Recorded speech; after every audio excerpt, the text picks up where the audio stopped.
Thanks for the sub.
Alright, hello. Hello, hello, hello. Where is my windows? Hello.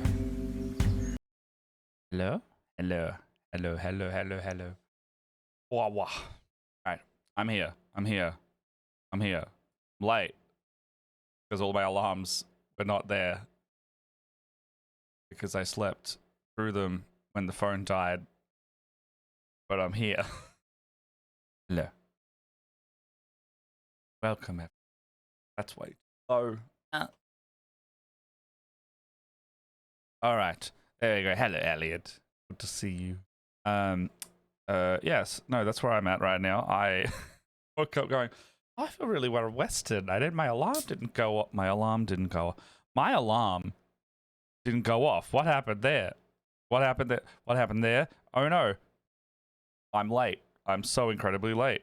Why's my color corrections all off on this thing? I don't know what's going on with this camera right now. Oh my gosh. Okay, so hello, welcome everyone. It is time for lizards. Lizards time. It's time for lizards. We're gonna put this back off. Oh my gosh. Put that there. Is this working properly? Yes. That's sitting properly. Light on.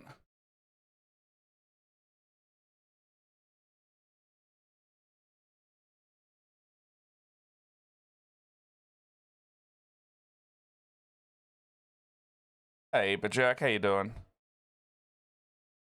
And you should turn on. There it goes. Okay. That's there. That's there. Welcome to my messy as hell mat that I will replace at some point, but I have got paint all over it for now. You stayed up till like 2 a.m. like a fool, and now you need to run a production starting in 30 minutes. Yeah, I feel that today. Feel that today. Okay. So it's 8 a.m. now. You mean 2 a.m. your time? Do you mean 2 a.m. your time? That's a different stress. Oh no. It's so late. Did you have to wake up now? Oh my gosh. Did you wake up now? Are you oh that's a lot. That's a lot of no sleep. Twitch is giving me OBS and Twitch are giving me a little notification. They're like, your chat's very active right now. You should clip it. No. Don't tell me what to do. I'm gonna put some music on as well. I need some of this.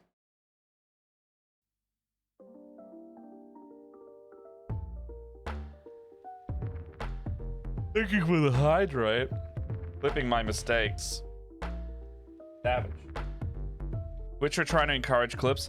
I do love trying to encourage clips because I personally am terrible at remember to take them.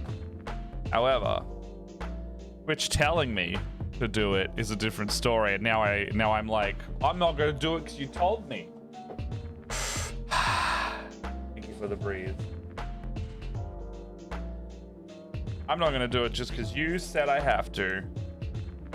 Sorry, I very much came straight from getting ready, and I have forgotten to do things evidently, like my function without getting distracted.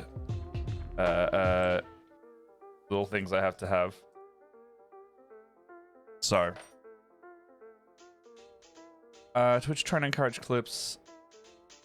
Yeah, they very much would love for us to. I mean, the engagement's good. It's not a bad thing. I don't know why I'm being belligerent about this. It's a good thing. I need to take more clips. Tell me to take clips. Clip that. I'm going to try and continue painting my buggy boys because I have a couple weeks ago, I think you would remember if you were able to catch it, that I was a nice one. That was kind of one of the nicer ones. I was doing all these little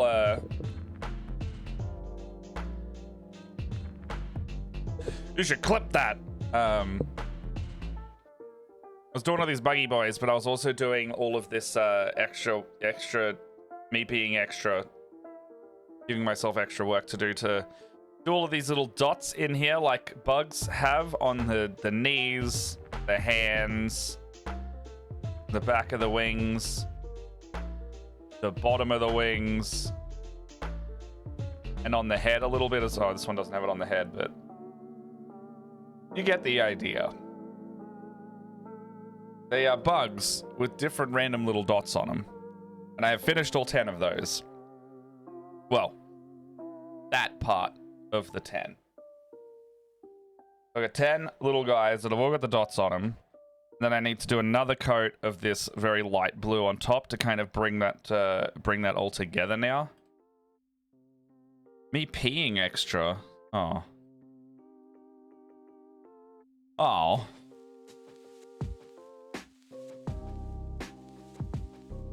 Yeah, they make the Australian captions, I mean, the Australian accent with the captions works, but also it's like, does it work? Works enough. Alright, what do we got here? Also, I have half a muffin because we got a bunch of muffins for super cheap yesterday. We did that thing where you go on that little website and they're like, oh, these places are trying to get rid of their stuff for the day out of this cafe. Would you like to pay like $6 and get a bunch? I'm like, yeah, I want cheap food. I love cheap food. Yes. 10 little buggies that are all very dynamic. And this, yeah, I mean, if they're already giving it out or having to throw it out, why not go and sign up for the free things? It's just like a first come, first serve situation.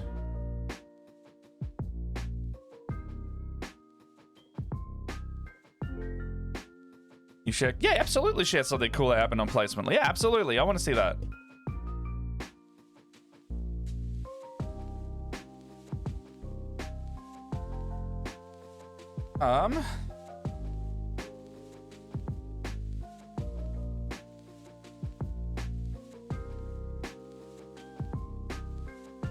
Okay, sorry, I just keep getting, because I also haven't been awake this morning. I've woken up to many of the things that I was waiting answers for. Also, did anyone look into their Spotify Wrapped recently? Like, they came out last night. Okay, get you out of the way. Let's get this palette prepared. Oh man, this spilled contrast paint up here is really really looking great for the old mat.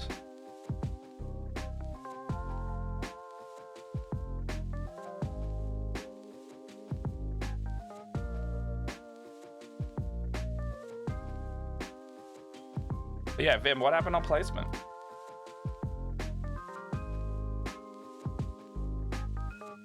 Going on up there. Or that? With that. Words. You're getting the no coffee, no meds me right now, and I am just scattered. So you get feedback forms done for the facility and got my first one back last night. I was doing things on my own, a lot of answers, questions are being progress. Being asked, and really the students not know how to write a progress note what basic meds are, so my first feedback one was super positive. I'm so proud of myself for last night. Hey, congrats, that's awesome. I'm really happy that's going well. So is that like, and that's your first feedback form? Yeah, okay. Sorry, I'm just like making sure I'm not gonna just be like, oh, and is that your first time? Yeah, no, you said it was. It's really all good. Yeah. Hey, wait, big move north. So where are you? Well, don't dox yourself, but like, are you going to north side or are you moving north of where you currently are? Because where you currently are is north of where you currently are is quite south.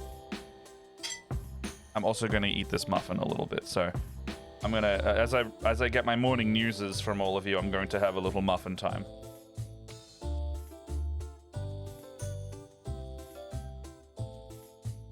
Hello, son.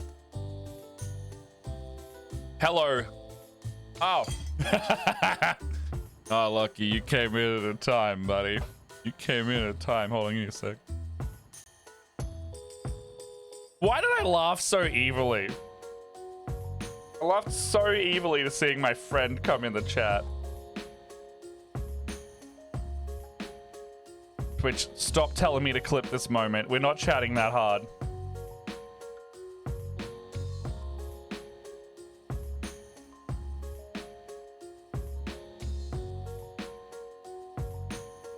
There's a window that I can use. Alright, here's one. Okay. Where are my bits and pieces?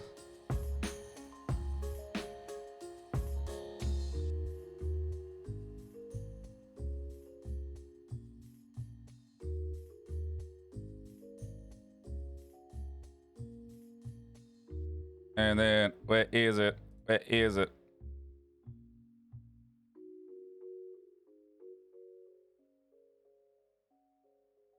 Oh, man. Okay, so hold on. You're going north. You hello, son. Bergerac, congrats, that's awesome. The place got to the north of the town named after where you put the water. Oh, yeah, okay. Hey, that's pretty good. Oh, God, you're so much closer. You're so much closer to the city and everyone we know.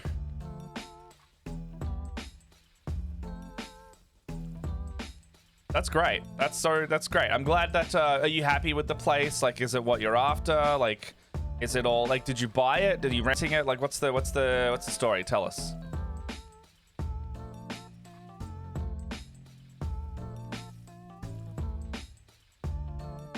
Okay.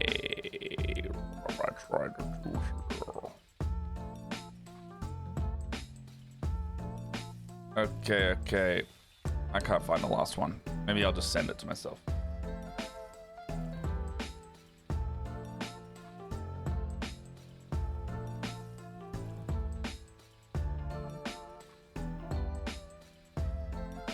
Okay. So far, everyone's like in isolation. Yeah, no, I feel that.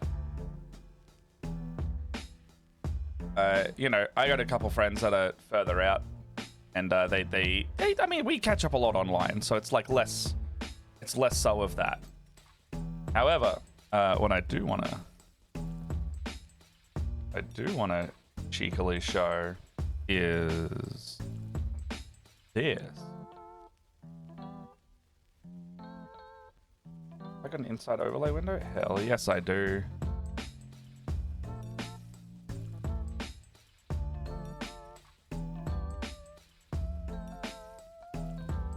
If I bring this up, we don't have a front yard, but Matt won't let me. I think they're ugly. I don't care if you do buy it. I just think they're ugly. Okay. This is why I was laughing maniacally, because my top artist of my Spotify Wrapped is Lockie. It is Lockie. It's shenanigans of the highest order. But Lockie's my top artist of 2024. And I showed him on stream and he got all soft and I went, yeah, friends.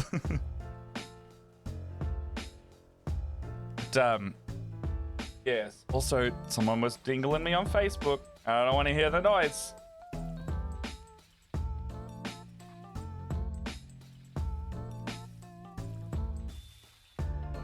Okay, so might call me up for listening to a Saw soundtrack with my top artist as the artist behind that. Okay, so pretty much, right? So I've got Lockie as my top artist, right? And then I've got my top track is what I thought it would be. What is going on here? Oh, okay.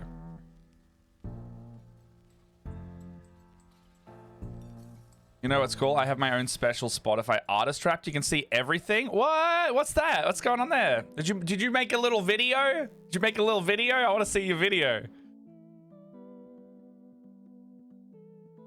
But yes, my other things in the Spotify one I've got here's my top. Here's my bloody.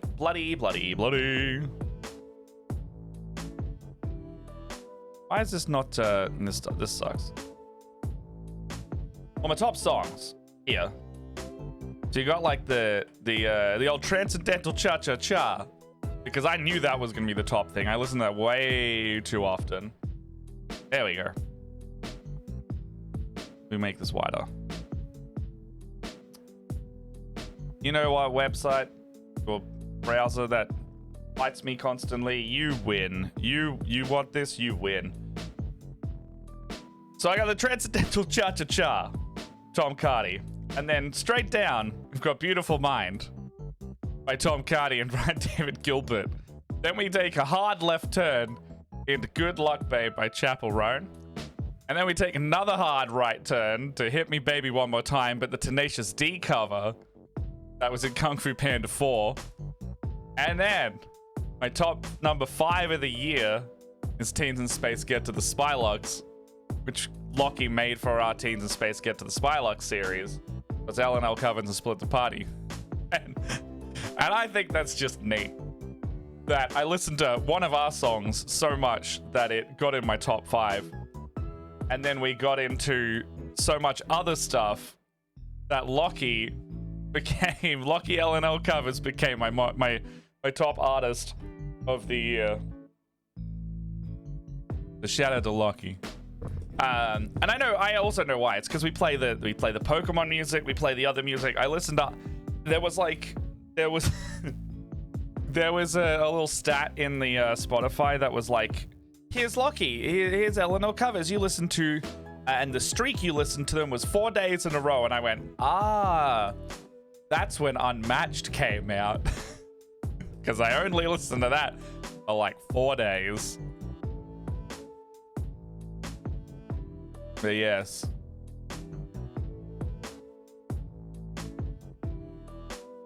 Mine is only stream music. So I tell my Spotify to keep certain playlists and artists outside of my song tracking. So like I haven't told this specific playlist, but I've told like anything that's like stream beats. Yeah, you can exclude. So like I'm in this Stream Safe Chill playlist, which is mostly like video game cover music. And I can say like do or don't include in my taste profile, and you can get rid of the whole playlist out of there. So if I go to like the Stream Beats playlists, I go to each one and I say do not include this artist in my taste profile, because then otherwise my whole Spotify Wrapped would just be like Stream Beat, Lockie, Stream Beats, Stream Safe Chill music. Like it's the music I play most, because just by the way of the streaming takes 3 hours, so you always play it.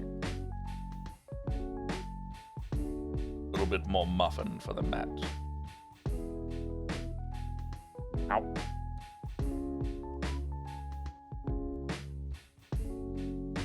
Oh yeah? If I keep going at the trajectory I am, Cry Club will hit my Wrapped probably next year.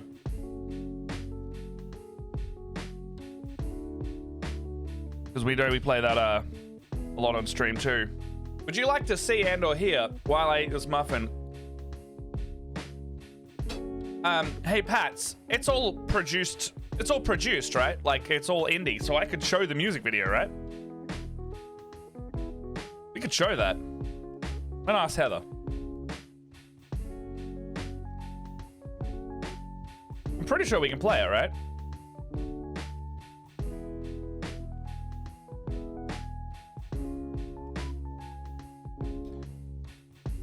And make sure.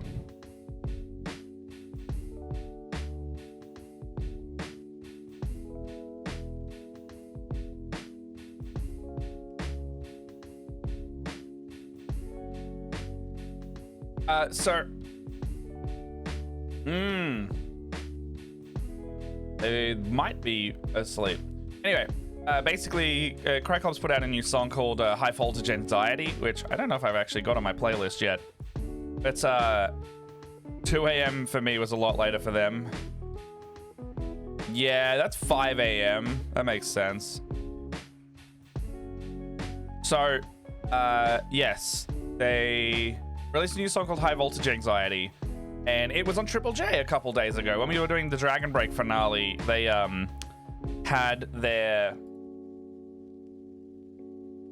their song played on, like, not just like Unearthed, like on main Triple J, and people were coming in through the text line being like, hell yeah, I love Cry Club and all this shit. And really cool to see our friends doing cool stuff on Triple J. Just saying, it's pretty cool.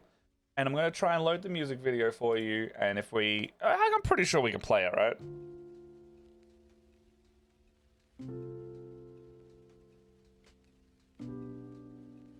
It's like grungy. It's like grungy punky.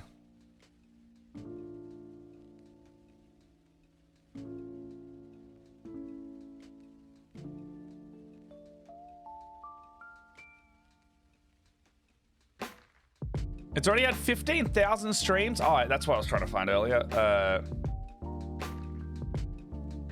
do I get to home? Home?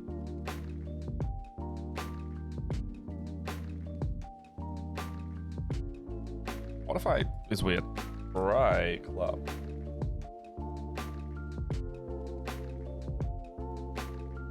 That's dope. Yeah, it's already at 14,000. That's rad.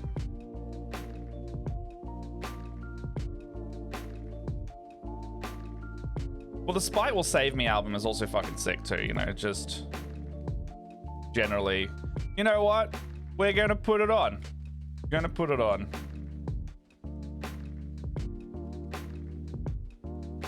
The High Voltage in here? Yeah, High Voltage is in here.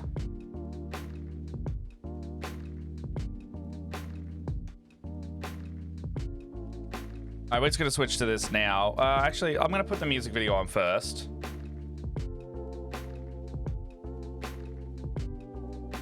Oh, where is it? There to there.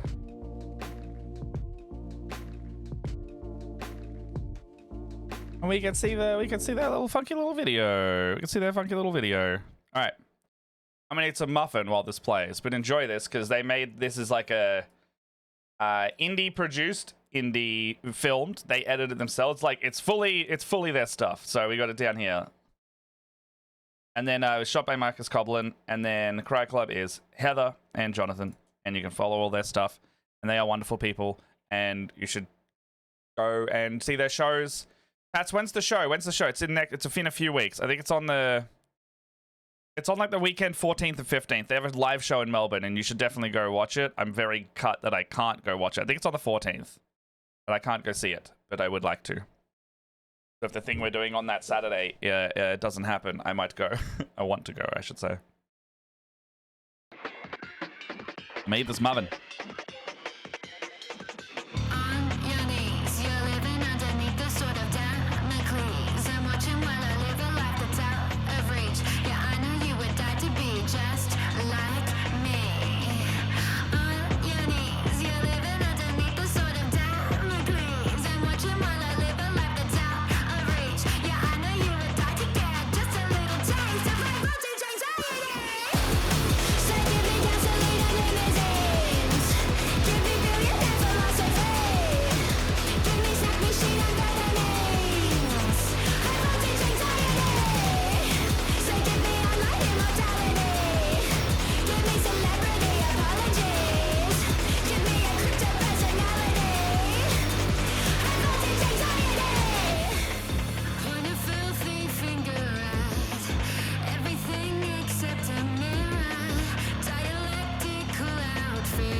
Our friends are so talented.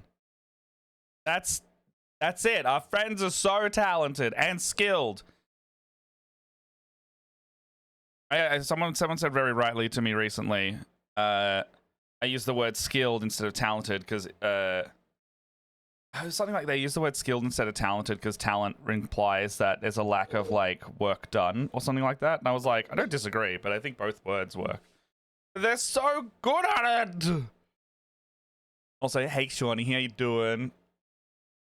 I still can't get over that our show is done for the year, and I'm a little sad about it, but I'm very happy and content that the story retold. I'm doing great. I needed to eat my muffin, and I was also like, well, I want to put on this banger music video, and also, Shorty, Cry Club did not make my my Spotify Wrapped. However, guess who else did? That is also a good bean. Bloody Mr. Oh god, my camera's gone again. Where'd it go? I need a button to be able to like enable a camera to come through here. Oh, I'm bloody lost it. So all the mystique's gone. Bloody Lockie. Bloody LNL covers. Bloody Lockie's my top artist of the year. So, what's that say about the wonderful folk that we see around the space? Also, beating out Tom Cardy. If you know how much Tom Cardy I listen to, that is genuinely like a feat right there. Like Tom Cardy, and then Borislav Slavov. Is that how you say his name? Borislav Slavov. Literally the Baldur's Gate 3 soundtrack. It's like Tom Cardy, Baldur's Gate 3 soundtrack, and then Lockie has beaten them both. Like, mind you, Lockie's top 5 song, but Lockie as a whole is the artist I've listened to the most versus like the top song that I've had on repeat, Beautiful Mind and Transcendental Cha Cha Cha, are also like holy crapolies. I mean, we can listen to Transcendental as well. Like, I don't really know if Cardi's got his indie or not. But this. Have you seen the music video for Pillow Talking Little Dicky? I have not. I don't even know what that song is. I have no idea what that song is. But please tell me as I set up some. Tell me. Oh, don't watch on stream. Yeah, I figured might be like a we'll watch it later situation. That is totally cool, totally cool, totally cool. Oh, does jockey music work again? Okay, that's good to know. I need to have some... all the music bots in Discord just broke. So I need a new one again. Because I was using, like, Botify and a couple of the others, or... No, they just completely balked themselves. And I'm not... I'm only kind of good with Discord and the coding and all of that behind it. So... sit with it for a while because it's a fucking journey. That sounds like some of the music I've been listening to recently. Oh. So, Pats, do you have that presentation still? Are you needing to get ready? Are we distracting you? Like, I just want to make sure we're not getting you in trouble at all. Or you, we're not, sorry, not getting you in trouble. Are you doing the work you should be doing if you have something that you need to do? Like, I will enable you. Don't get me wrong. I'll enable the hell out of people. But do the thing you need to do as well. You know, don't do the same mistake I did. And, when you need YouTube to sleep, forget to plug your phone in because it's on the other side of the bed. Then you miss all your alarms. Hayat? Hayat? Like, is that like an IAT? Oh, you're Ubering, just stop for coffee? Nice. Doing okay. I've been catching up on my sleep. Every day that I don't, I mean, evidently today, every day I don't have an alarm, I will sleep in till 10 or just after, which means I clearly need the sleep, which is nice to actually be able to catch up on some. I've still got the massive sunken eyes that I don't know how to get rid of because of all the lack of sleep. Oh my god, oh my god, oh my god, oh my god, oh my god. You want to talk about the Eldar? You want to talk about those Eldar? You want to talk about those Eldar? You want to talk about those Eldar? You want to talk about those Eldar? You want to talk about those Eldar? You want... Inspired. Well, the natural color scheme is also... Okay, we're pulling this up, like, right fucking now. Because, holy shit, my wallet's gonna bleed next year. You know what else is going to be very dangerous, but jerk? I think they're going to announce the box set for the unreleased army on Christmas Day as well, and Matt can't handle 3 new release waves. Matt can't handle 3 release waves. Can't do it. Can't do it. Not today. Not anytime soon. I have to save for Japan, but I'm going to put a little bit aside for both. Need to get some more work. If you want to hire me and help me enable, and you want to see more stuff on stream like this, there's some very cool models coming out, and I will build and paint them all on stream within a certain amount of time if you help me get them. Consider donating to the Ko-fi and all that. Or don't. Just watch me squirm. Watch me squirm as I try to work out how I can get them. Okay. So here's the thing. Bajirk. Now, you run D&D at your work. I run D&D at people's works. Sometimes I'll be like, let's do team building exercise. And they'll be like, yes. Don't need to tell me twice as to why this IT group wants to do that. Okay. So. This. Okay. So we're doing a bit of chatty and do a bit of this. We're doing catch-ups today. But also, I want to get some stat tracking. Is anyone in here able to... Lockie, have you got access to the Tiltify? By chance? I want to talk about the charity event as well.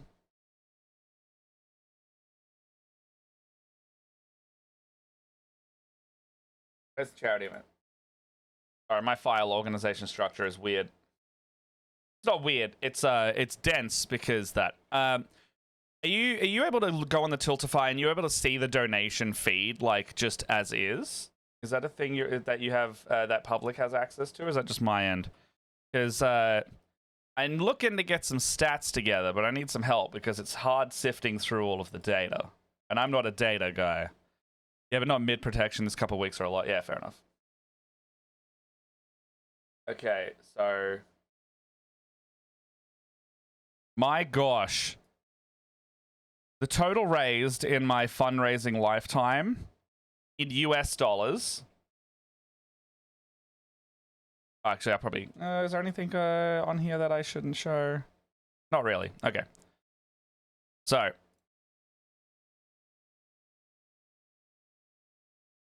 Here's my... This is like my fundraising dashboard telling us like what we've done. This is Tiltify. This is what I see on my end. So, we have... This is in USD, by the way. Right now we're averaging 3,000 American per campaign. So 3,000 American, whatever that conversion is 3,000 per campaign. So that's it. That's incredible. That's over 3 or 4 campaigns I've participated in. We got about that. Now, the total raised over the lifetime is 20,000 US dollars across 3 campaigns. Okay, so across 3 campaigns. The first one was like 5,000 Australian, which is probably like... Why is it only 3 grand? That doesn't make sense. I don't know what this is. I don't know what this number represents. Maybe it hasn't like clicked over yet. But yeah, it says 20k here. That number, because I think there's milestones for every like, you know, whatever this is. I've unlocked the 10,000 lifetime. I've unlocked the 7.5, the 5,000. I don't know where this number signifies. Yeah, I was like, that doesn't work out because we raised 16,000 in the last one. We raised 8.5 in the one before, and then we raised 5.2 in the one before that. So like, I don't even know what well, I've done 5, 8.5, and 16.5. So that average number doesn't work. The average number would be about 8, right? So 5.215 plus 8.555 plus 16. 696, I think it was, is 30,000, which means that if you divide that by 3 campaigns, that's 10,000 Australian per campaign, which is about 6,000 US dollars, right? So I don't know where that 3,000 comes from. Unless that's the specific amount that went to the charity itself, you know, like after overheads and all of that, like that's the specific money that is going to the non-overhead research. I don't think Tiltify takes anything. I actually don't know what Tiltify takes, if anything. I know Tiltify is a good platform. I just don't know the full thing because I've never had a chat with the people there. I'm sure Cure Cancer might know if I ask them. because I have faith that they would do their research and all that too. They're good folks over there. So, what's this life achievement thing? So the regular, yeah, I guess I have to do that at some point. Time to take the bills. Yeah. I don't. Again, we don't want to make any assumptions, but I know that this number might not be up to date because it could be counting only in like the last, like it might take a month or something to update. I'll basically like keep looking at this. I'm not upset or anything. Like this is just the back end basically that I can see. So we'll see my campaign.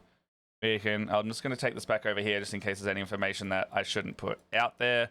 Anyway, in the meantime, have a little looky at this window. Doesn't sit properly and it annoys me greatly.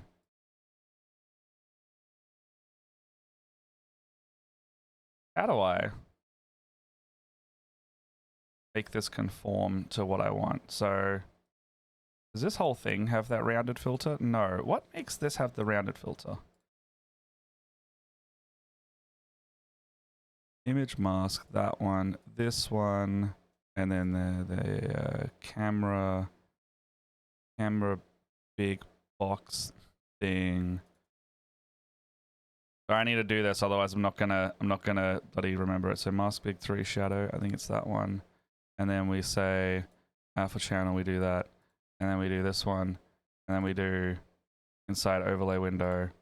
And now it's disappeared. And that didn't work properly. But we go over here, we go World Championships preview, and then we go back to this window. It does that and it doesn't work anymore. So the filter clearly doesn't work properly. And I'm annoyed about it in a different way. So I'm going to go over here, alpha channel. There we go. All right, so why are they doing that now? Okay, well. Don't you love playing with, like, flipping masks in OBS? It's fun, right? All right, well. I will watch that soon, Pats. That sounds fun and funny. Oh, okay. Oh, this is weird. Okay, well, I'm going to put that, like, kind of like there. Good. You know, done is better than good, you know? Good enough. Good enough. Good enough. Let's not mess with that any further.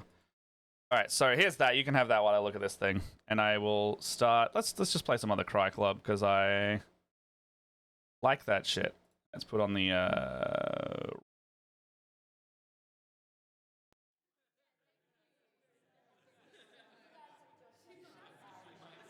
Is that working?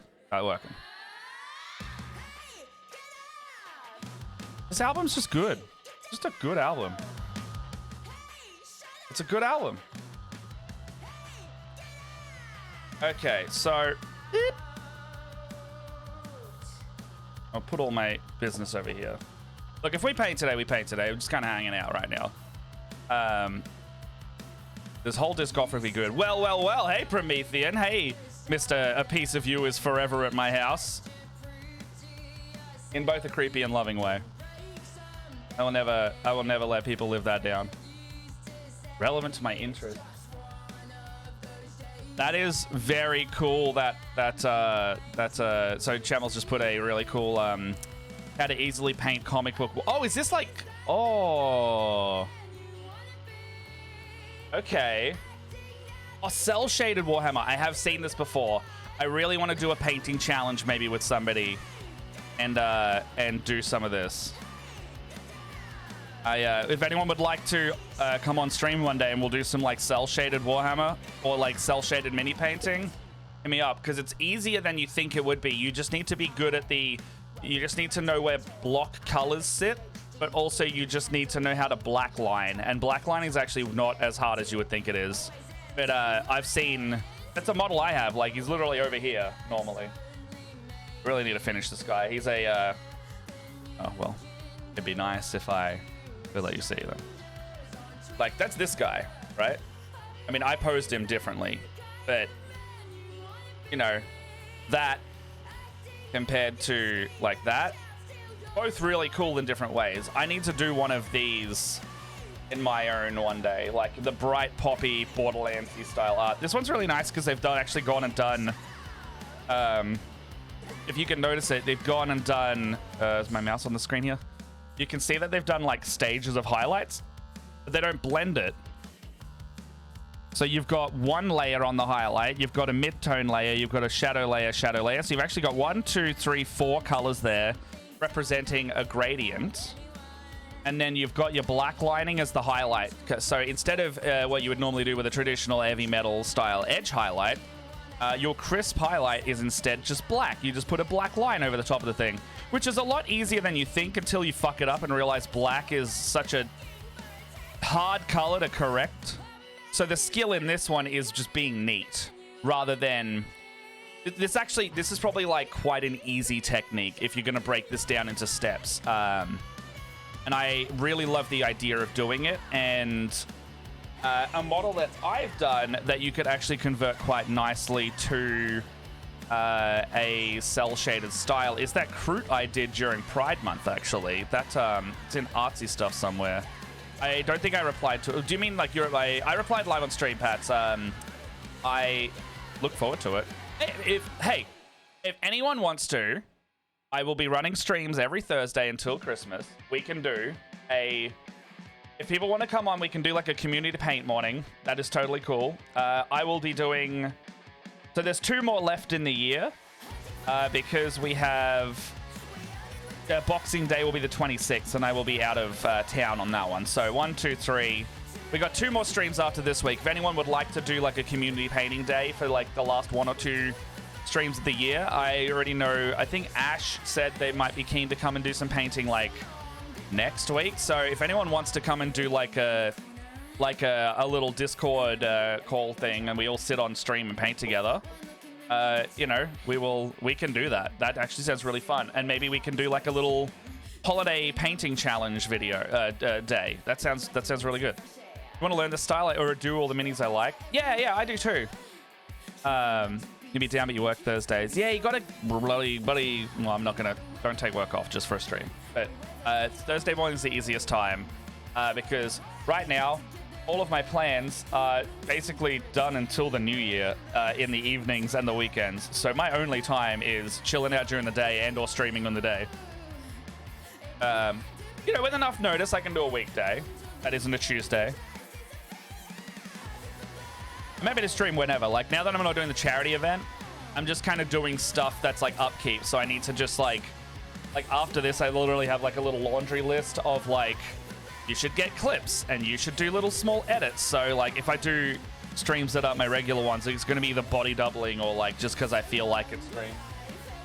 For example, tomorrow, if you're around, I have never played the Outer Wilds.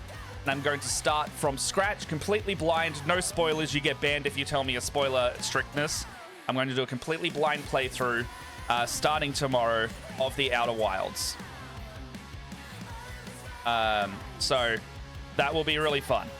I genuinely really want to play that game. The music is so nice, and that alone has made me want to play it. Heather, they also told me that's one of their favorite games ever. Somebody else I was talking to the other day, I think, was it Lockie? Were you talking to me saying like it's one of your top indie games ever? Hey, no worries, cutie. I hope my favorite artist of the year has a good lunch. I like that as an accolade, but I can still be cheeky about it. That's fun to me. Don't worry, you can make fun of me for committing League of Legends crimes that still haven't come up. Anyway. Okay. Is this a cover? No. There's one song in here that's a cover, and I don't think I can play it. Yes, this style, though, is quite easy to mimic. It's, we just need the colors. So what you need is you need a base color, and then you need the color above it and below it, or not a black, the color that would keep the saturation of that color, but make it go darker. So, like, that pink, you would go down to, it's like a pinky, it's like a reddish purple pink. So your mid-tone is like a red purple. The highlights are like a pastel pink, which is nice. Makes the whole thing read kind of not magenta, but like purple leaning pink. It's like it's actually kind of a mid-ground in there. A red purple, and then the dark color would be like a wine burgundy. It's hard to see where this model sits. Like, I don't know if my eyes are deceiving me on this, but it's really close to on the line between purple and pink to me. And my brain goes like, that's just a warm purple. But a warm purple is kind of a burgundy anyway. And then, so you need a pastel pink, which means you're getting all the way up to like whites and reds. Maybe you'd add cream colors into it rather than just a white. So you'd keep the warmth of it so it doesn't desaturate. So what you'd be looking at is maybe like the colors you would need would be like your, what's the color? You could probably start around here with your sword hilt burgundy, maybe adding a little bit more blue into it, a little bit more purple. But we could get there. Like, you could get to these colors with a, see, this is more red. You'd need it to be slightly cooler. And that's all object source lighting, so none of that's lit. That's all even lighting. There's no red light shining over there. They've done that intentionally. So on the right side, it's a bit cooler, so you couldn't even get away with this. This is quite warm. On the right side, you'd have to go a bit more like this. So on one side, it very clearly looks like they've gone one purple, and then the sword or something's maybe looking like it's glowing. I don't know what's causing that. It might actually be a red light. It might actually be a red light because I can't see any harsh. They haven't wet blended this in addition to that, so it might simply, yeah, it is. You can see on the down on the bottom there. Sorry, it's not up on the screen. Down on the bottom here, I've just noticed that this tree branch is also red, and this has a gradient in it. This paint style is not doing gradients, so all of this red you're seeing might actually be simply a light, and what we should be looking at for correctness of color selection is on this side where the white light is shining and not the red. So that's a bit more going back to my my paints. I love studying color by the sound of it. Going back to my paints, we'd actually be looking more here than here because it's tricking me on the other one.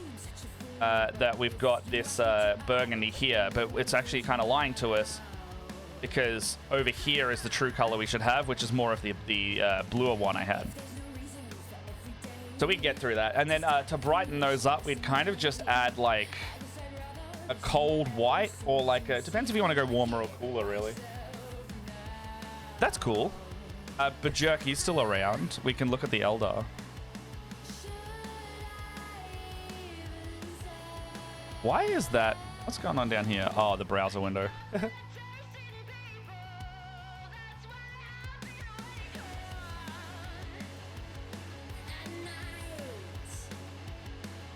Part of me's cheeky, like, till we go. I don't know how the knock-knock function works, but I was about to be cheeky. Okay, so Berjerky, you around if you want to talk about those Eldars, because I totally forgot I was going to do that. Otherwise, I'm actually going to probably start painting some stuff. Is anyone else asking me some stuff? Why can I doing? Also, Promi, how you doing? And Shawnee, I had a question for you. Let me try and remember what it was, if you're there. I don't know what I was asking anymore. Oh, anyone in chat as well who I have been reaching out to for prizes and things. Now that the charity event is all over, done and dusted, I'll be getting in touch a bit more.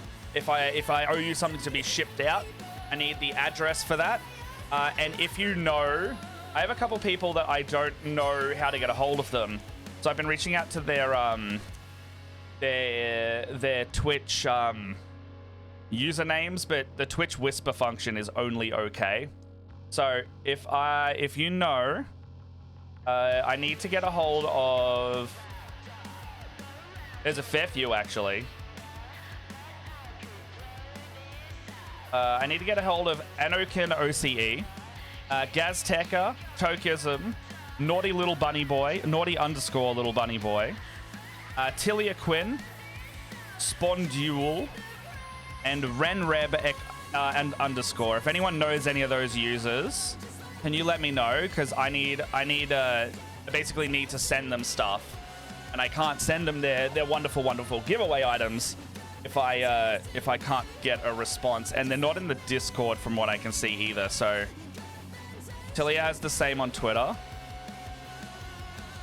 What's your foot? What do you do with your foot? What'd you do with your foot? What happened foot? Worked 7 to doing the unusual big, and most of my foot is a little messed up. Otherwise, I'm amazing. Well, you sound amazing. You are amazing because you're breathtaking. I miss you. I miss seeing everyone from the charity stuff so much already because I've gone from PAX seeing everybody. I've gone to charity events seeing everybody. And only now at the 5th of December, I'm properly like, oh, it's a lot quieter and less people now. I mean, I can hang out with you guys as well. That's fine. Which is great because the Among Us things that the Among Us that Aaron will randomly be like, we're playing Among Us, has been great when I'm late at night and I'm like, what am I gonna do right now? Hop in there for a little bit. But yes, I have little images now. The charity event. How do I pull those up?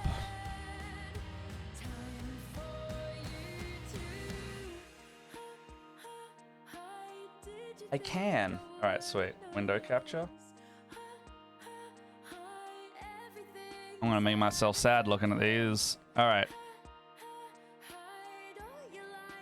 Why is that not working? Why does that window cap not work? Yeah. Almost done with the progress is quite wild. Hey, yeah. It's not, but like we're not starting Dragon Break until like March, April though. So it's like a quarter of a year, and that's upsetting like a little bit. And that's why I'm like, oh. Why are these not working? Can you not capture the photo app through? That actually not work.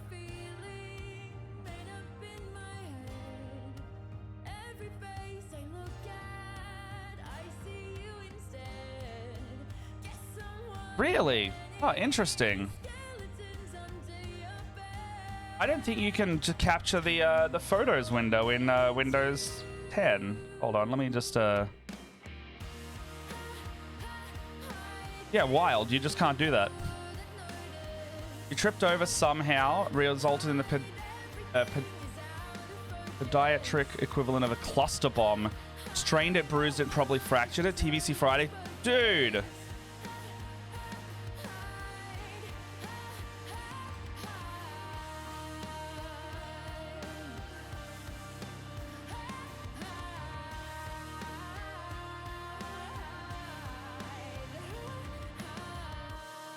So far away. Yeah, I mean, that's not to say we can't. I mean, we're gonna do like a if it all lines up in 2 Tuesdays time, we are gonna like sit down and just do like a how did we feel this year? How did everyone like the season, and talk with everybody and chat like that.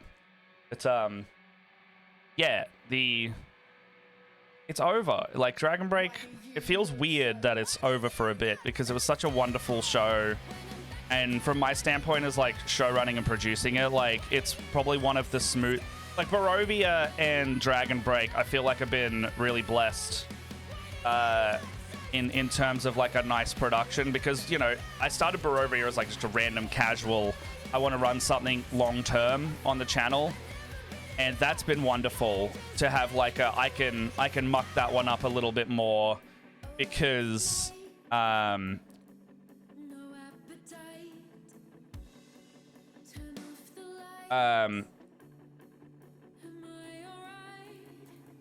sorry, my train of thought went because that's typed something.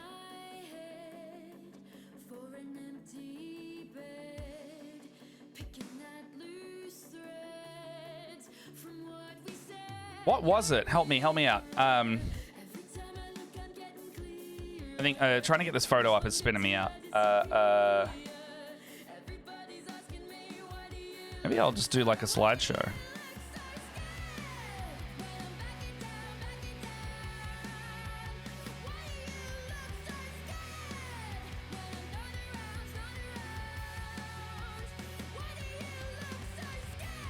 What do we got here? I mean, yeah, what was I saying?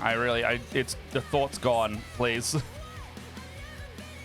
Barovia, something so. Oh yeah, it was just nice. So like we went into Dragon Break and Barovia almost within a week or two of each other. Like they weren't planned to do that. We wanted to do Dragon Break a little earlier, but it's just, you know, factors in life. I went to the Gold Coast, and then we were having some time in terms of getting ourselves organized, and that's fine. That's just how production is. There's no stress there. And then they both kind of just started, and Dragon Break started first. I think they were 1 week ahead, and then they ended up being even at some point. And then it was just kind of like, well, it's just working. Everything like there was a lot of back end setup for me in the organization of it, and I can take you through over there now. Like you know roughly how hard it was. You're only going to see my camera when I bring this up, but it's just over here. Well, if I'm on starting soon. So you can see this, right? Like this is the main Dragon Break overlay. All of this that you're seeing here, like you've got the boxes and windows. It's kind of funky now because I have to enable masks and things for my specific camera because I didn't set up the scene properly. So you'll see my cameras overlapping. That's fine. But you know, you remove the players, and then you've got this nice little blurred background that is actually like, I don't know if anyone ever noticed this. That's a 10-minute video. So like, you know, it will actually move if anyone ever needed to have that confirmed, or if you thought you were seeing things and you weren't. That's actually what's that? That's a 40-minute loop of a video. 40-minute? Yeah, that's a 40-minute video. It's very nice, and I'm very proud of that. So I like stuff that I don't like static backgrounds, and I think I'm going to change Barovia next year because of it. Like I'm Hissy, who I did with the commissions with for the charity event. I was already wanting to talk to them about doing like a full overhaul of the Barovia, the Baroverlay. And it looks really good. I'm like production-wise, I'm incredibly proud of Dragon Break. Like this is a really, really good one for me to like be proud of and have in the pocket. Like you'll also have. No, that's not the one. That's the BG Elements one. Background Moonlight Outpost. So here's the other one. And the scene change, yeah. The scene change is what I'm most proud of. So, good details group. So, you know, this window will also go down. Like this background here, also, I changed this about halfway through the season. This one's got a bit more movement, which I think I like a bit more. I don't know if it's distracting or not. But the goal is basically like, I want to have something always in the background that we're sitting on top of that is subtle enough that it's not going to take your eye too much if you're used to it, but still have just visual texture. Like even the heat off the fire behind behind this. Huh. I love that one thing comes in, slides that way. That's very funny. So like having that fire, even the heat off the fire would have been great, but I managed to get like big background loops for the screens. And then each of these, Promi, this is I am happy to talk about this with anything if you want to get some. I always make it a challenge for myself to have these. So these would normally do this. What I wanted to do and forgot to, I always wanted to have these slide in and out one by one, and it's easy enough to do because I just show and hide transitions. So slide left, up. So what I wanted to do was have this. They all come in like that. I wanted to do something like that for the main part of the overlay, and then it would do like the transition to the scene, and I have that all set up on my Stream Deck. Also, I have a thing for everybody if you want to apply for it. Promi, I think you should as well. And I think you could talk with Elliot the same way I might do it.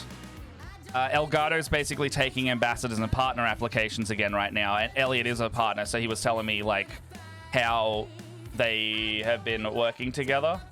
And I'm going to sit down and basically go like, hey, how do I do this partnership application?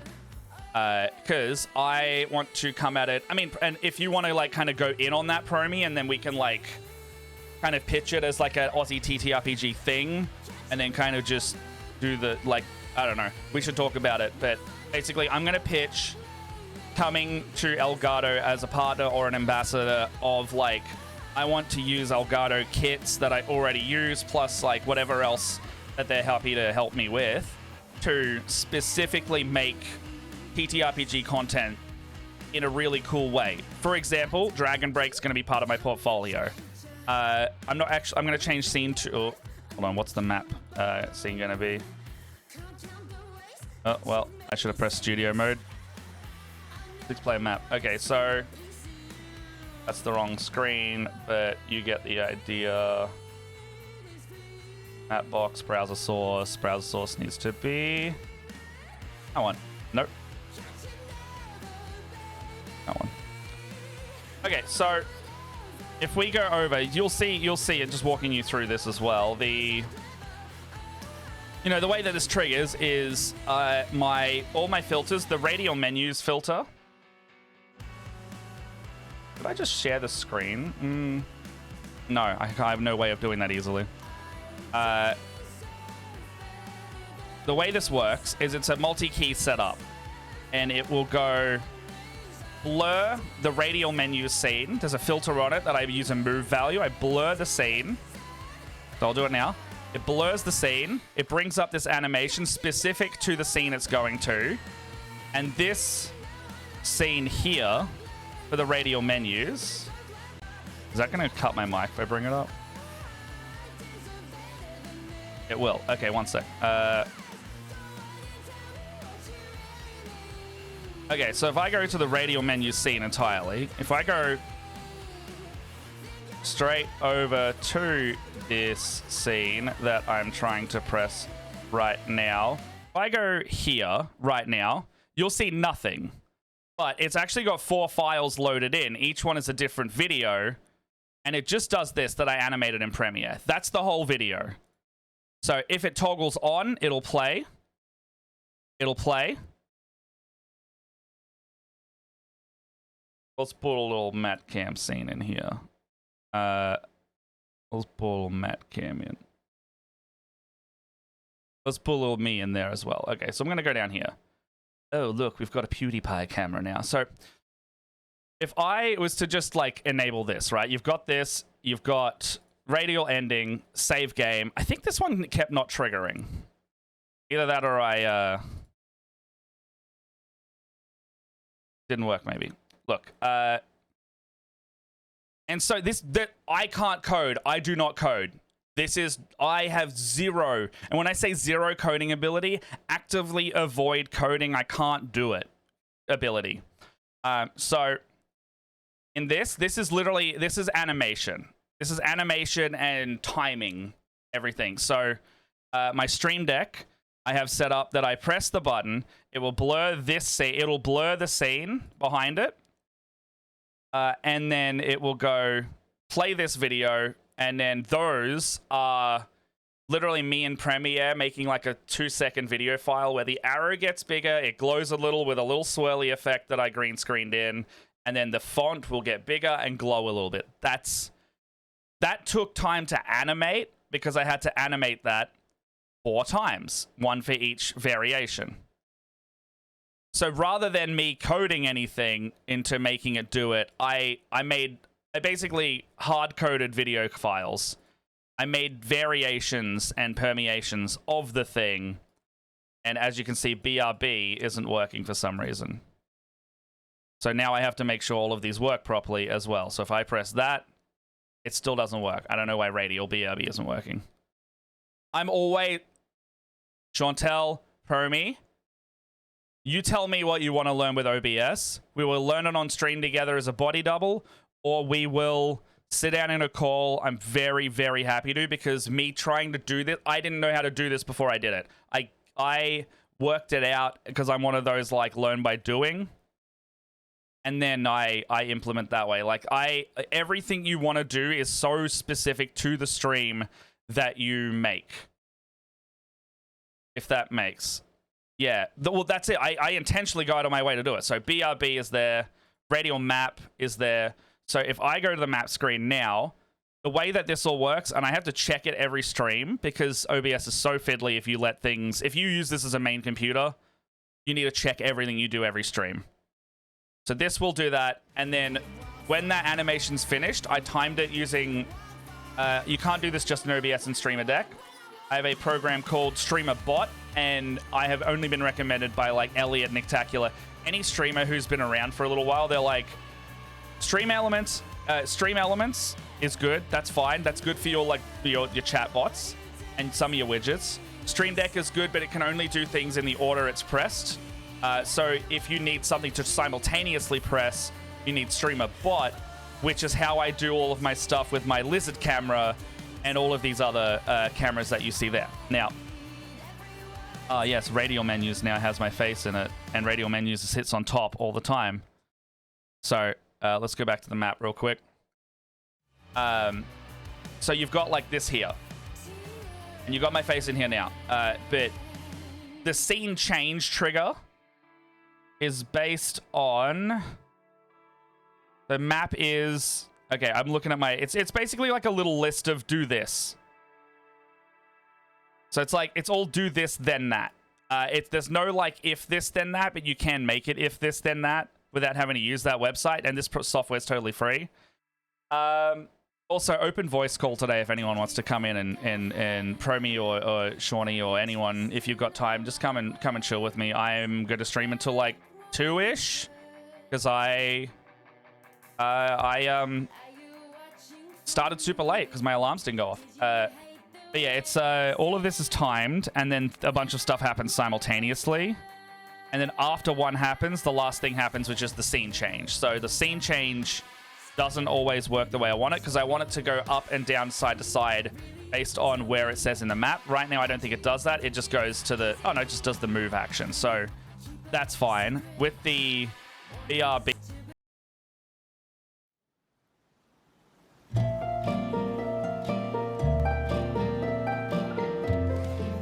I knew my mic wouldn't be on, so I just left that. But you get the idea. So it'll go like blur, animation... finish animation, and then the scene will switch, and the way everything moves is just a plugin just called the move transition. That's not as long as your stuff is placed where you want it in the scene, it will just go there. And the way I set up my cameras to not have everything move under one thing is I nest them in scene. So like everything in my box or in Heather's box down there, theirs is all like the one thing. I can go to my box real quick actually. Is my mic there? Yes, my mic is here. You'll see like in my scene, I mean, you can't see it. You've got my captions. This is a scene that I have my camera box in. Everything in here will go into the other one. So I can turn off my captions. I can turn on a browser source if I need it. Like if I need a box with just a browser to show off shit. The border is also a thing. I don't know what Matte Camera Dragon... Oh, it's a source clone. There's an image here if I need to just put an image in the box. And then there's a generic background image I use for if I need to just have something that's not just on black. Like if I have an image on the top like that of Jess, but I need to have it different. So the thing that with this one is, though, with this camera and all the cameras in there, I have to do a funky little thing. So I'm going to pull off my rectangle. This is my, this is my camera. This is what you see. Ooh, look, you can see the fan over there. This is the fan over there because normally it's out of my FOV. But yeah, so the thing I had to make for this was the Elder Scrolls box mask. So normally you'll see my rectangle mask. That's the thing. That's the thing there. Got the lines. If I get rid of the lines, you'll always see the rectangle. I like my rectangle, or I can have a square, or I can have this. They're all just filters that shape the box. But the Dragon Break one is particular because I've used it to be the same shape as the box lines. And that's how I make it so we're in these funky little shaped boxes. But you can see if I was to go up the corner here, You can still see my fingy, and that's intentional. So I don't know. It's a subtle thing that I know is there. It's like I've made the transparent box exactly the shape rather than just a square within a box. I have made it conform to the actual thing. You can see that. But yeah, let's go back to Painty main. Yeah, you can clip. You can do so much. So the way you clip mask cameras is on the camera scene itself, or on the camera scene, or on the, gosh, the camera scene or the camera itself. There's a filter button, and then if you add an image mask, you just get, it's basically a Luma key. So you take just a black image outline of what you want to key. For example, this one is this box shape. Like I just got this box and I filled it in to be completely black. And then I made that image as the one that it reads to make the shape. For the other one, for this one here, like the square and the rectangle, there's actually a thing called advanced mask. Actually, I've got ones that are images, but advanced mask is literally just this one. I use this one now instead because you can actually add shadows to the sources. So I didn't have to make a shadow file. I didn't have to make a square file. It's now baked into OBS. So you can just get advanced mask and you can like literally do the shape of it. So I'm going to duplicate this one so I don't fuck it up. So if I can literally just like get the mask geometry here and go whoop, whoop, whoop, whoop, whoop, whoop, and you can kind of just place the mask with a filter instead. So whoop, whoop, whoop, and do whatever. So now I have a sideways mask. Recenter it. This one's super easy. You can do, you can do that. You can do ellipses. You can do polygons. You can do a heart. Hello. You can do a star. Look at me. I'm a star. And you could do, there's one called just shape. Oh, there's image, Oh. I didn't know about gradients. What's this? Ooh, ethereal. Oh, well, I kind of like that. I didn't know about that. Gradients. Oh, that's pretty nice. And an alpha white. What the fuck is this? See, I don't know what some of these are either. But I'm still a star. Okay, I'll get rid of that because I don't want that one anymore.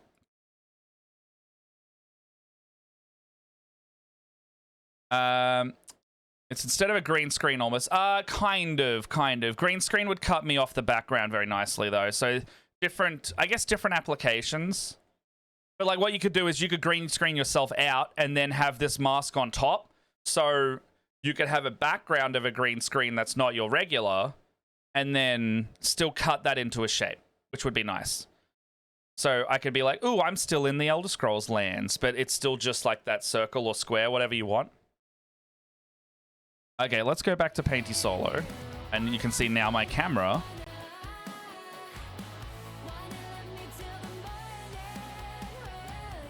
My camera, so I need to re-enable my mask filters on my camera because I went back to the scene. You'd say, have a reclined and medicated IED in today. I'd be jumping the call so fast. Hey, no worries, friend. No worries, friend. I'll be here for a little while. But also just type away. That is totally fine. Yes, the slideshow. Slidey show. Where is that? Oh, it's in Matte Painty camera. For you, I guess you moved on really easily. Found a new girl and it only took a couple weeks. Remember when you said that you Okay, so obviously I need to have that easily available as well because of how I function. I guess that you've been working on yourself. I guess a therapist I found for you, she really helped. Oh, I can't have this song on. I'm gonna get rid of that one, but let's put on High Voltage again for the last one.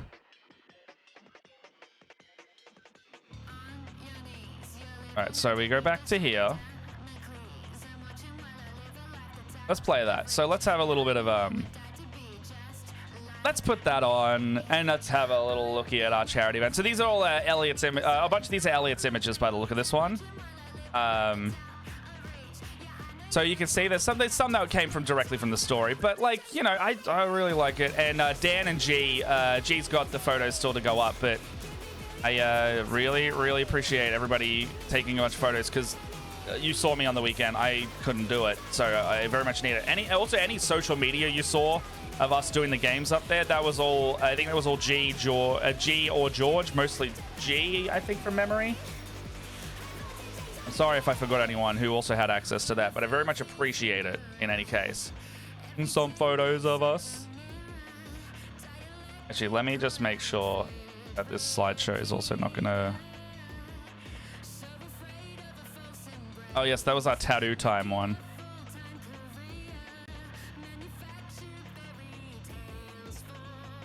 Let me just pause that real quick.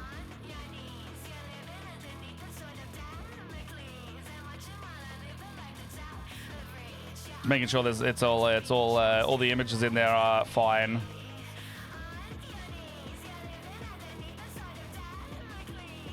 What's this one? Yeah, that's all good.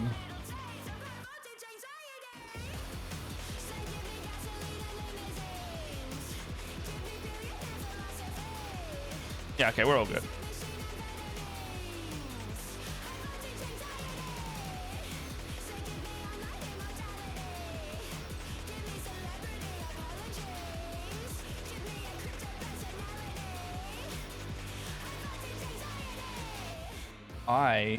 Did I fuck up?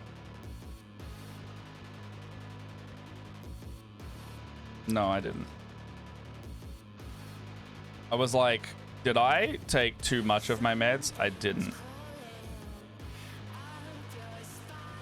But I am checking now, though.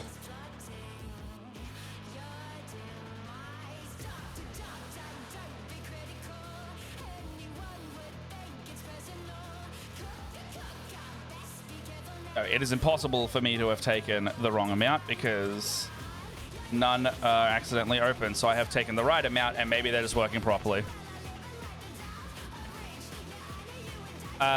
Okay. Could be that I'm just tired. Also be that it's hot and sweaty and I'm dehydrated. It could all be all the things. Just for a moment, I was like, I didn't take way too much, did I? Or I didn't take not enough. Oh, God. What kind of day is this going to be? Do I need to stop streaming? No, I'm okay. So, yeah, you can see all these wonderful photos that he's been taking. Oh, look at these. And he, like, compiled a bunch for these. Yeah, I was like, is this batch about to have an extra kick to it? Did I take two of the higher? I got to take basically two different ones because I can't get to 50, so I have to take a combination of two others on the days that I take 50.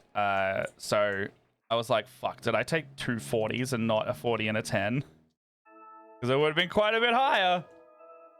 But I know that in one dose, I think up to 100 of this is not going to do like anything bad. It might just make me feel bad rather than like do bad things. Like a too much scenario. But yes, patch got a bit of extra kick to it. Maybe.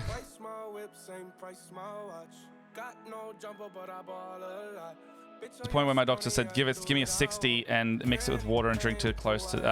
Yeah, that's I think Jess has that with her Vives.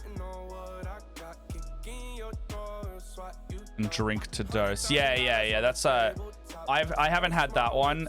They were saying with the Vyvanse that I might have had to do that, but Vyvanse was just making me feel terrible, so either that I was on too high. I don't know. I feel like I wasn't focusing with Vyvanse, but I was like awake. Oh shit, I can't play this song. Thank you so much. Oh god, the VOD might get flagged, so well, here we go. They might. Well, we'll see if the VOD gets taken down, because that was definitely a Post Malone song that was playing.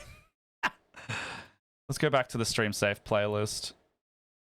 Put on some of this, some higher energy stuff. Oh Christ, it's a day, isn't it? We can go over to Epidemic.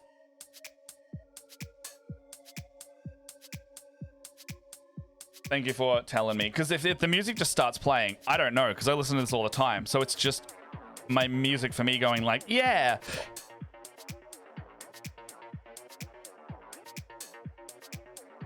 If anyone uses Epidemic Sound, can you recommend me? Oh, it's a great photo of that.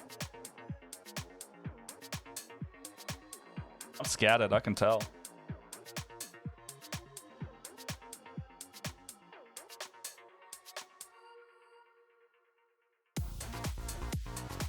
I'm just gonna stay on this playlist. So this is the Stream Beats EDM playlist, so we're good. Okay. So, as you can see, lovely playlist, lovely playlist. I know I haven't painted a damn thing yet, but we're going over fun stuff. Is Bajirk still here? I will talk about the Eldar after Bajirk is here, and then we can slightly get back on track. See my nearly dead body at what, like midnight there? You are here. Let's talk about these then. Let's talk about these then. Let's talk about these. Where's my painty camera? Get rid of that slideshow. Put back in the browser window. Why have you resized yourself?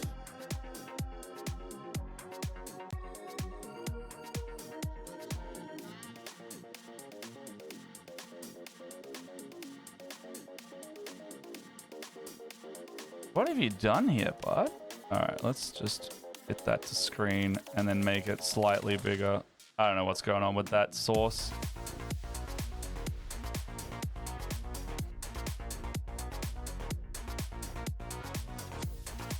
Okay, so going through the motions in that pic. Yeah, that was after day one, I think. It's very, very tiring. Okay, so back on track. The Death Corps of Krieg got a full army box announcement, which looks freaking cool.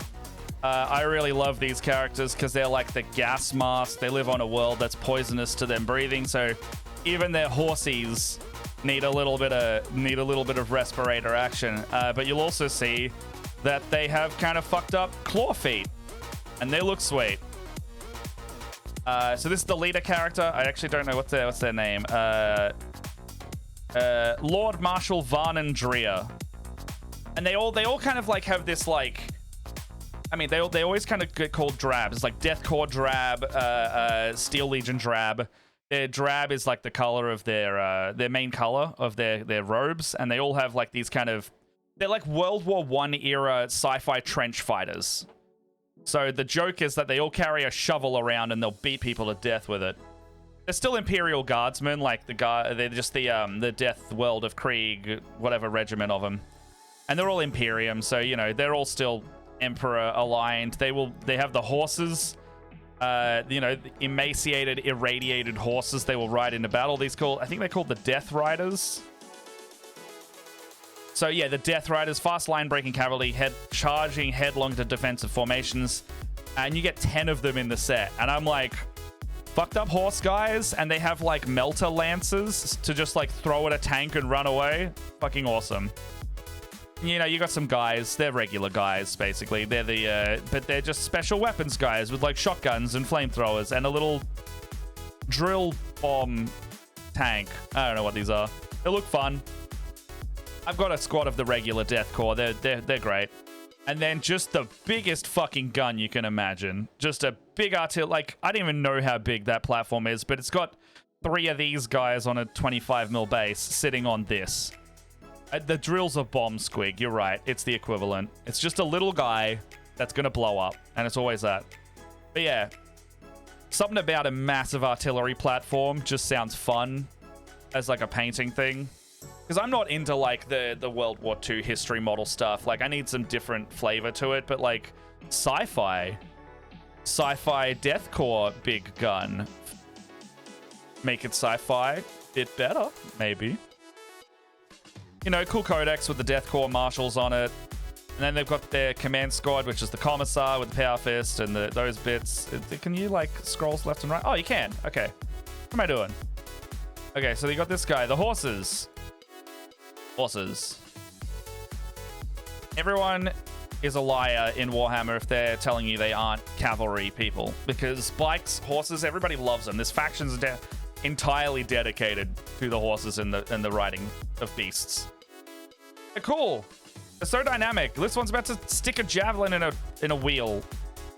Rad. Oh yes, the big gun also has variants, I'm pretty sure. So big gun or big cannon or holy shit, lots of rockets.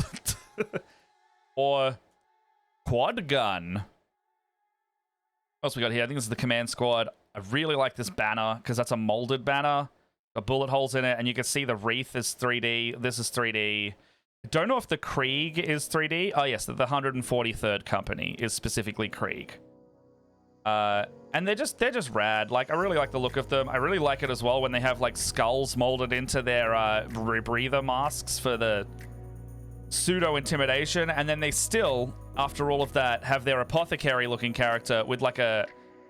They've made this one look more plague doctory out of the others.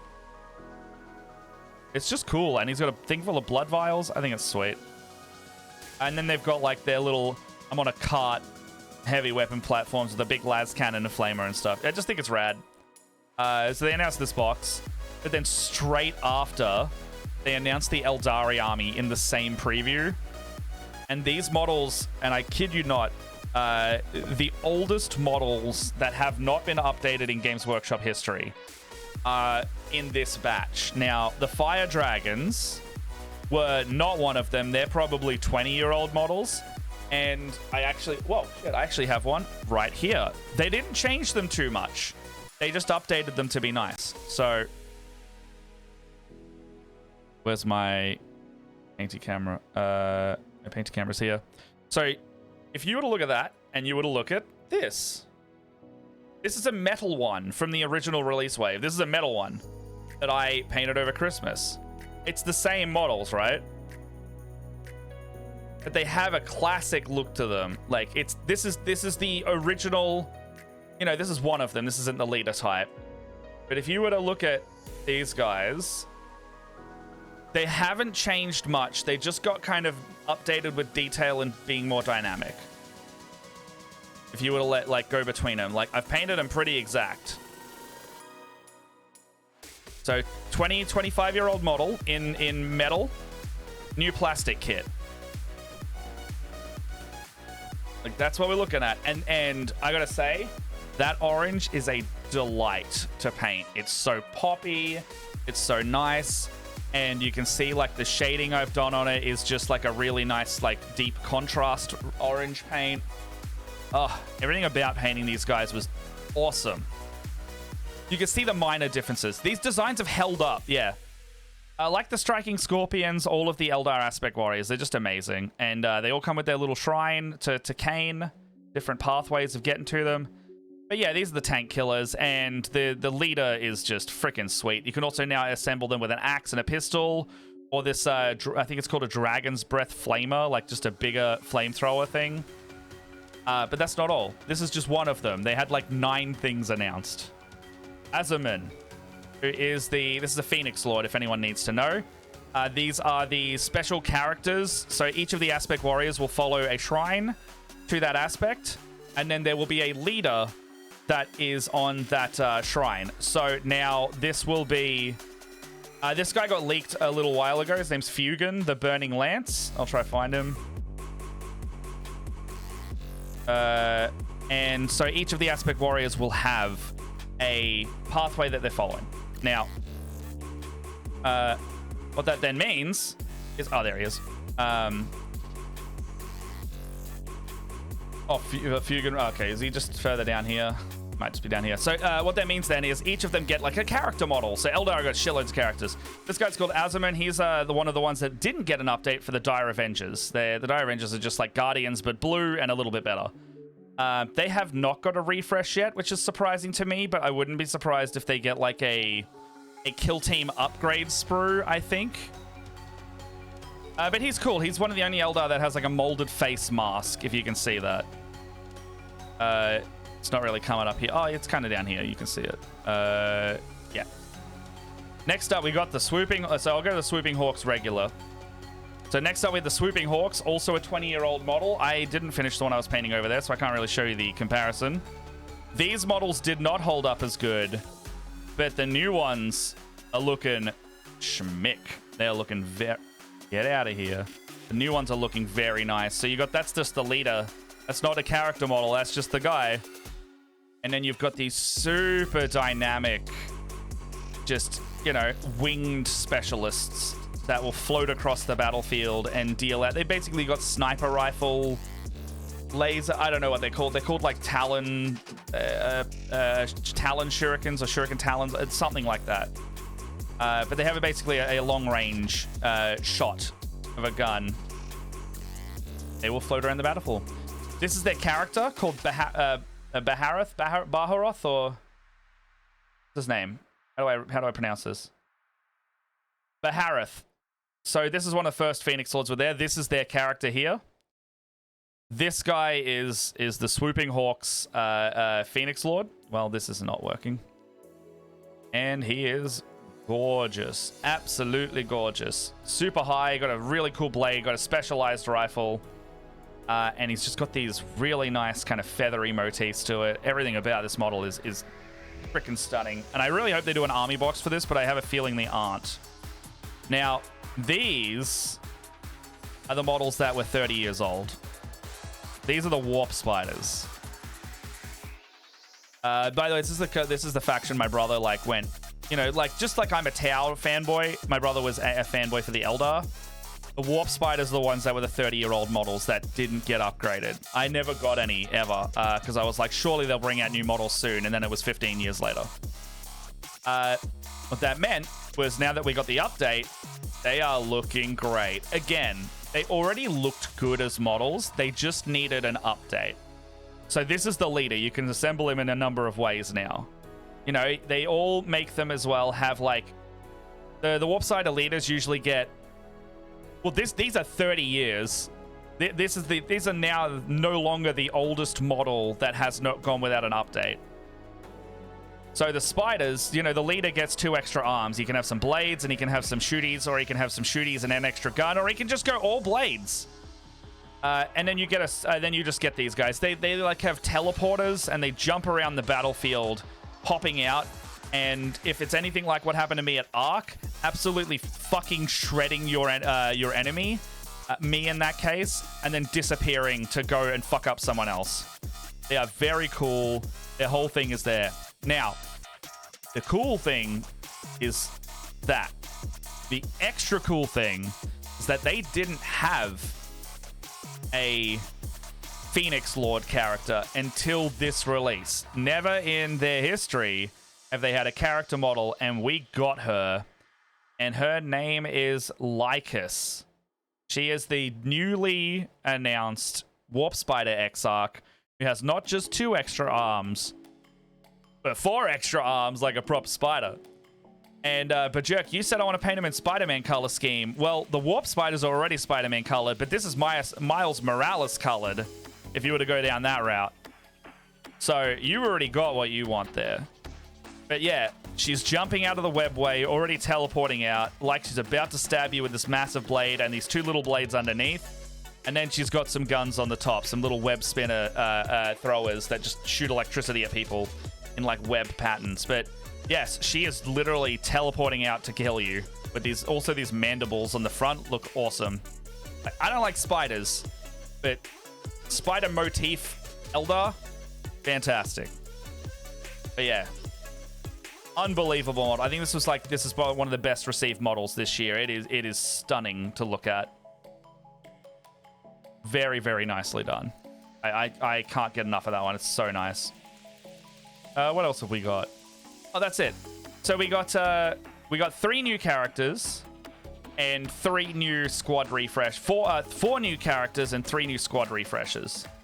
That's insane for a model release wave. That doesn't happen often. That's Fugan. We didn't get a Fugan thing. Oh, there he is. So this is Fugan, the Fire Drag. He got leaked a bit earlier, so they announced him sooner. But this is Fugan, who is the character of the Fire Dragon. So you'll see he's got just a bigger gun and the axe and a little banner of himself. Yeah, Fugan isn't on there because he got leaked, so they announced him early. He was supposed to be in this lot. But Fugan is fucking dope. He is just a different fire dragon again, but he is their leader. He's their character, and he is going to lead them to their whatever victory they're trying to get. You know, that's the guys. Ring, ring, ring, telephone. Hello. Who is this? Ring, ring, ring, ring. I have seen the cover for the Eldar Codex. Hey, Scarlet, how you doing? EP. You're EP. Were you up to 2 a.m. with 5 a.m. or whatever it was with the others? Yeah, I know. 4 a.m. my time. 4 a.m. Oh, fair enough. Yes, Eldar cover is right here, there, Bajerk. Yeah, the cover's got Fugan on it, and it's also got an Emperor's Children on it. We know it's coming. How you doing, by the way? Other than EP. Yeah,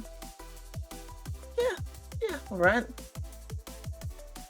I'm also EP, but my meds are doing something to me today. Well, thanks for the reminder. Oh, it's fair. I had to check just then. I was like, did I take the wrong amount? Because I don't feel 100%, but I'm also wondering if it's like that, the I haven't eaten much today feeling. Because I woke up and my alarm hadn't gone off, so I just sprinted here. Yeah. How do you sprint inside a house? I fumble real bad. Do your lizards sprint, or are they very lazy? These one, well, Ico didn't when he was around. These two currently looking at me like they want something. He's looking at me like he wants something. Actually, he looks like he's fallen asleep while watching me, but yes, he's fallen asleep in the tree up there. And the other one is just like, oh, he can see in the cricket box that's below the tank, and he's just staring at them. Relatable. Yeah, he's down here. He can see the food just off screen of his tank. And, well, now he's seen me looking at him. You see, like, if his head goes down slightly, it means that he's spotted me spotting him. And he goes, oh, I've been caught. But he'll do his own thing. Oh, buddy. Yeah, they're little. They're only like this big. Well, the tails are triple that, but what do you want? Oh. Yeah, they'll move and do things. Hello. Hello? I'm watching the stream Are you delay. watching the stream? Yeah. That's fair. The head's just swiveling, just looking around. Yeah, he's just doing stuff. So if you get a new one, you have to call him Vim, right? That would be very funny. So when I am ready, I can't get another one of these little guys because they won't be used to each other anymore. So it's really hard to tell their gender when they're babies. So if I got another one and it turns out they are the different gender from these, I'll end up with more, and I don't want more. But when I'm ready, I've still got Ico's tank.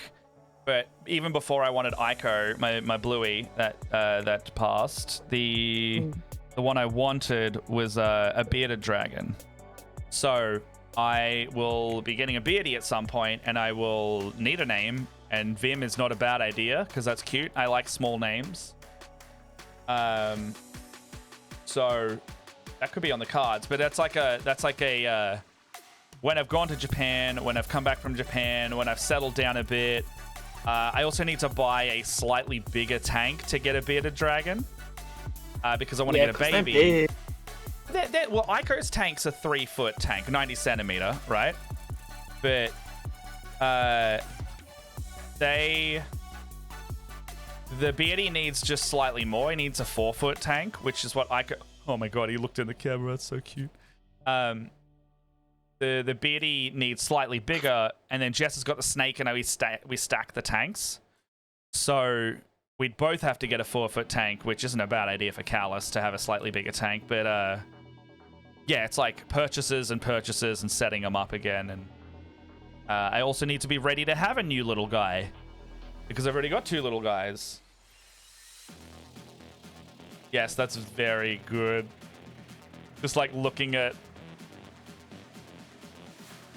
You bloody want. It's food, probably. No, they got fed yesterday, and if they want more food, they can just go. Oh, it's because he's got the gap there, and he can see me. Like he'll see his head's moving up and down because I'm moving my hand up and down near him. Oh. So he's like checking out what I'm doing. It's literally is, yeah. It's because this little blinder got moved. He's like, hello. Yeah, the little What blinder doing? I have there got moved. So they're less baby. They're not babies anymore. So they don't freak out as hard when I go near the tank. They just kind of go, ooh, and they freeze a little bit. Oh, Moth, you got the secret sub. Thank you. Secret sub? Yeah, one of the animations, the one that just played, is on the lowest % chance to play. You got Not that secret. gacha. Yeah, there's like a rotation of like 5 or 6 in there, and that's like the lowest percentage. Hell yeah. Oh man, what are you doing today? Well, I was gonna go and have to talk to Fair Work about Oh, pay my stuff, God. Yeah. but before I hopped on, got a call from the payroll officer. Oh, and it's all Apologizing sorted out. profusely. Is it? Hold on. Is Yeah, this a stream conversation? Just before we I don't- continue, because it's all like, you know, it's there on the internet. it's not on the internet. Well, We're on the internet. What I mean. yeah. And I export these VODs to YouTube, so that's if you just as that's the, you know. I work at Bleep and Bleep. But my annual leave will finally be paid out. Yeah. Next Nice. week, which is good. So Yeah. I was like, if there's any legal stuff, just be careful. yeah, Yeah, Shawnee's from Shawnee. yeah. Yeah. Just I get it. I totally get it. You know, we reported one of my bosses when I worked at. I mean, they were doing the wrong thing, so fuck them. But like when I used to work at Domino's, we reported them to Fair Work because they were illegally paying the staff because we caught them and got them fired for it. They would scribble out the timesheet that the closing staff had written down, and they would write in what they wanted to or what they thought the work should be taken until, and then paid them for that. So my friend who did only closes for months on end with them was owed about $2,000 or $3,000 over the period of a few months because they would make him close like Jesus 5 nights a week. fucking Christ. Yeah. They would make him close 2 or 3 nights a week, and then they would cross out from every one of them 1 to 2 hours of pay each week. So 6 hours of pay at least a week times half a year.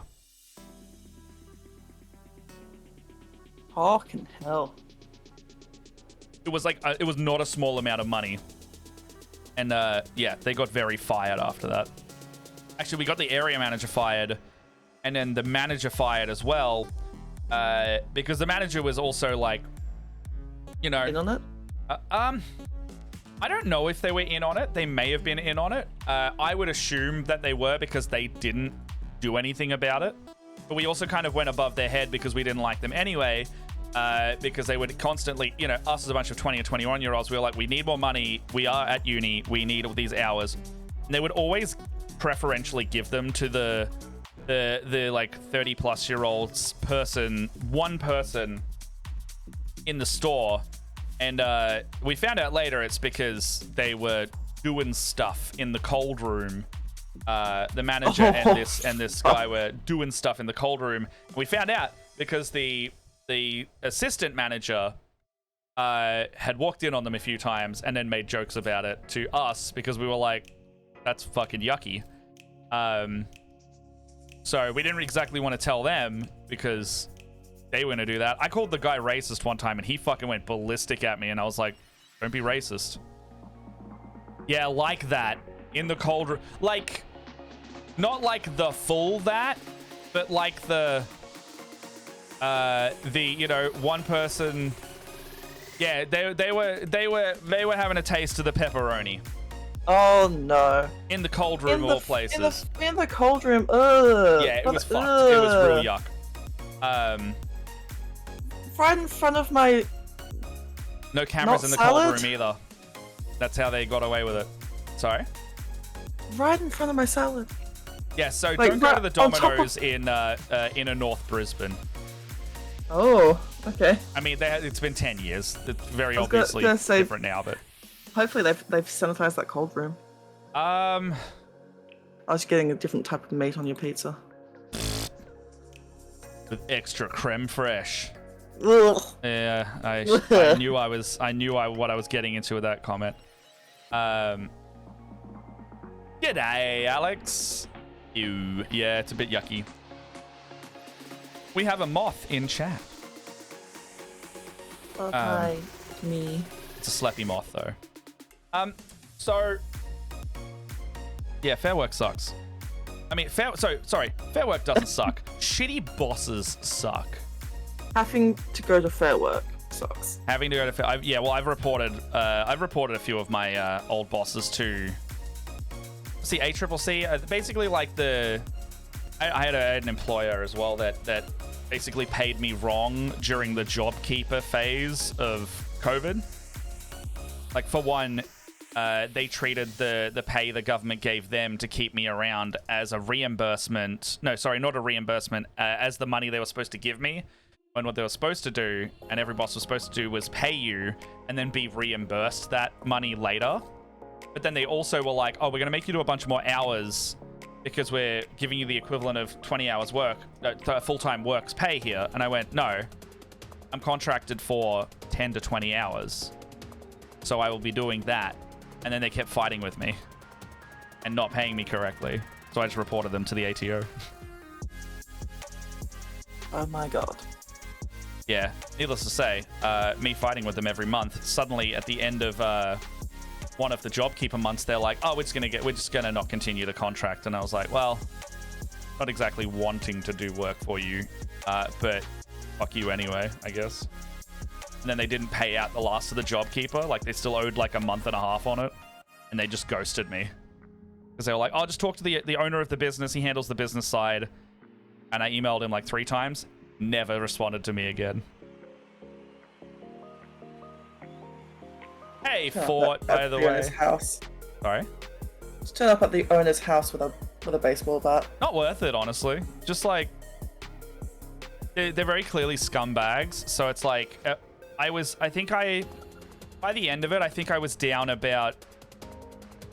Like, after fighting them a bunch, I think I was only down about $400. So I was like... As much as this would be really good, now that I've switched over to... Because I had to switch over to the Centrelink job payment at that point, which was only about $200 less.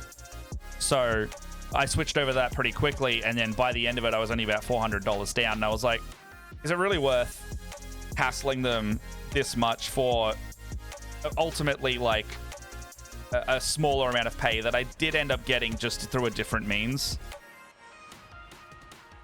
And I'll just report them instead. I'll just do all of the, if anyone's like, oh, have you ever heard of these people? I'll be like, never work with them. They are scumbags.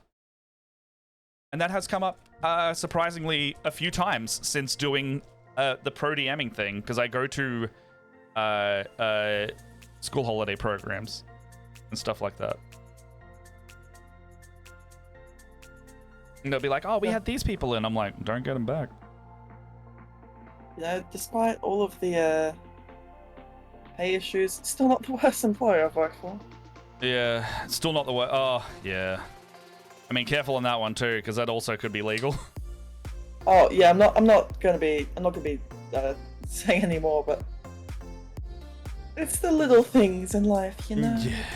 Yeah, sometimes you just got to take the little wins, and the little win right now is that people, my category says miniatures and models, and I have a model with paint on my brush in my hand. I guess we did get there in the end. Oh, we got a little buggy boy. Yeah, I got my buggy boy. So I finished doing so I've been doing the dots on them.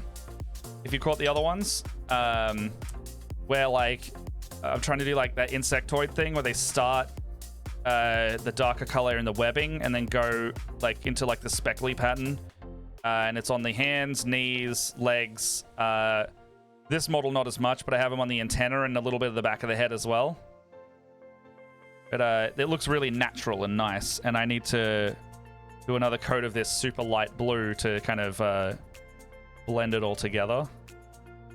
I'm just going to do all of that now, and then move on maybe to the armor and weapons at certain points.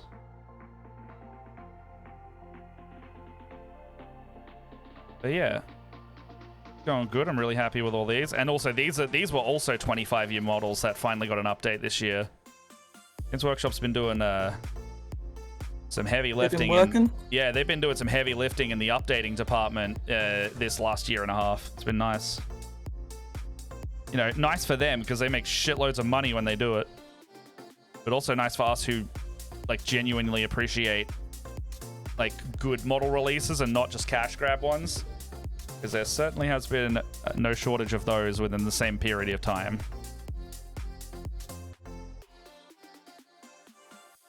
I would really like it if they gave us like some official models of the like characters from Rogue Trader, but also I get why I wouldn't, because it's like, oh, just do this faction and this faction. So they might. They actually do. So the best way, an indicator that you'll get those is like Space Marine 2, we got a Captain Titus model.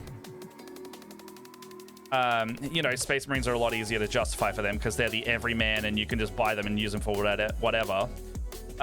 The way that Rogue Trader will get some models like that will be as if you get a Black Library novel. So if someone writes a book on the Rogue Trader game series and brings it out as like an audiobook or a mainline Black Library novel, you actually might see a character's kit, because they actually do that from time to time. This, one of the most gorgeous models I've ever seen, came out this year, was one of those. She's over here and she's only half done. Her name is Celestine. This model. Oh, like Saint Celestine, right? No. This, what's her name? Celestian Sacristan Aveline. She's a Black Library novel model. She doesn't exist unless it's from that book. Okay. So check out that. Like Saint Celestine already has a model. She will get a full re-release one day. But yeah, that's a Black Library novel model type thing. Sometimes they'll bring out a whole squad though. What would be good for yours though is sometimes they'll do Black Library novel models or game properties or something models, but they'll bring them out as almost like a, if you know it's them, you know it's them kind of model. I just want a model of The Death Cult lady? No, of my beautiful navigator, Cassia Orselio. Can you send me a picture of what they look like? Because I reckon I could find a model that will look like them, even if it's not directly named them, because that's kind of what I was about to bring up next. In the latest Inquisitor box set, they have a guy that can be built that looks suspiciously like a very well-known character that's come up in Black Library novels. So it's one of those, like, if you know, you know, sculpts. Oh, yeah. Did she go to Blackstone Fortress? Did she go to a Blackstone Fortress anytime recently? I don't think so. Because I was like, she looks like she could be from the Blackstone Fortress board game set of models, but I just don't know. Oh yeah, that's a much deeper blue on those wings now. I like that a lot. I mean, one of them would be pretty easy to do. One of them is just an awful, scrungly, shitty cat elf man. Cat elf man? I say cat just because he behaves like a cat. He will drop dead shit at your feet because he's a Dark Eldar. Oh, Drukhari, yeah. Is he just like a Kabalite warrior? What's his deal? Drukhari, fucking hell.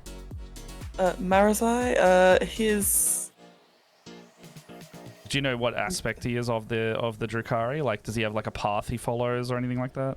I mean, the two companion like paths for him, so they all have I say titles for the different, like which path to take them down. Yeah, let me know those, because that might help me. Well, his. I don't think this is gonna help. His Dom and Sub. Oh, really? Well, actually, Yes. that's the funny part of those. That fits Dark Eldar very well. I Yeah, mean, right. yes, that's the whole thing with like. I mean, it's not sex related. It's just very funny that that's their.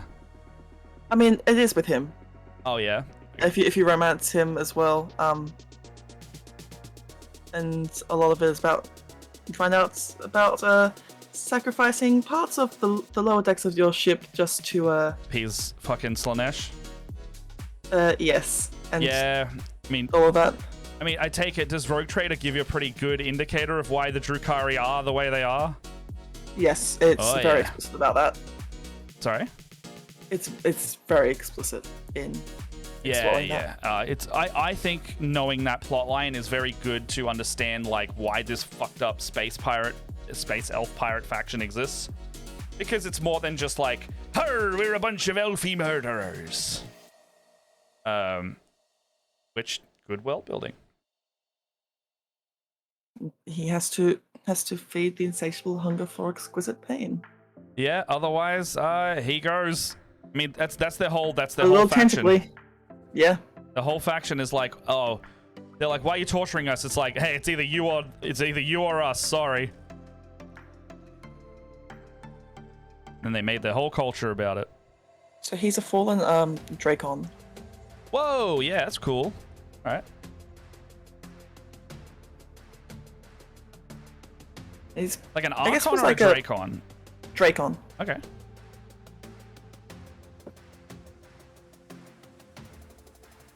That's pretty cool. And yeah. That means he wasn't just and- some small fry. Spends a lot of the game actually being an antagonist before you can actually, under the right circumstances, recruit him. I can imagine that. It's a very it would be quite odd to have a Drukhari join your group without doing quite a lot beforehand to get them to join. And they're not really Astarian coded either, are they? They kind of sit in their own category. Oh, he's way worse than Astarian. Yeah, that's what I mean. Hey, no worries for it. You Astarian, but you cannot fix him. In fact, he will make you worse. Make you worse. You will commit depraved acts. Yeah. He's recruited in well, you can recruit him in chapter 3, and the other one you can recruit in chapter 3 is Space Wolf. Oh yeah, the one of those Fenris boys. Yeah. Okay, so after that second coat of blue, that's what they're looking like now. So this is what their final skin tone will look a lot more like. And I had to wait till all the dots were done to get that second one on and blend it all together a bit more. So Oh, that's looking nice. it's a real light. It's like a glacial kind of blue. Can I do the underside of those wings? Yes, I did. Yeah, I'm really liking that. They start getting more vibrant too when I do that.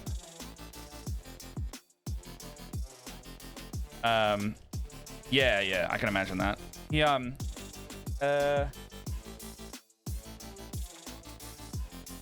So his is like one of the more explicit romances, which then is flipped entirely for one of the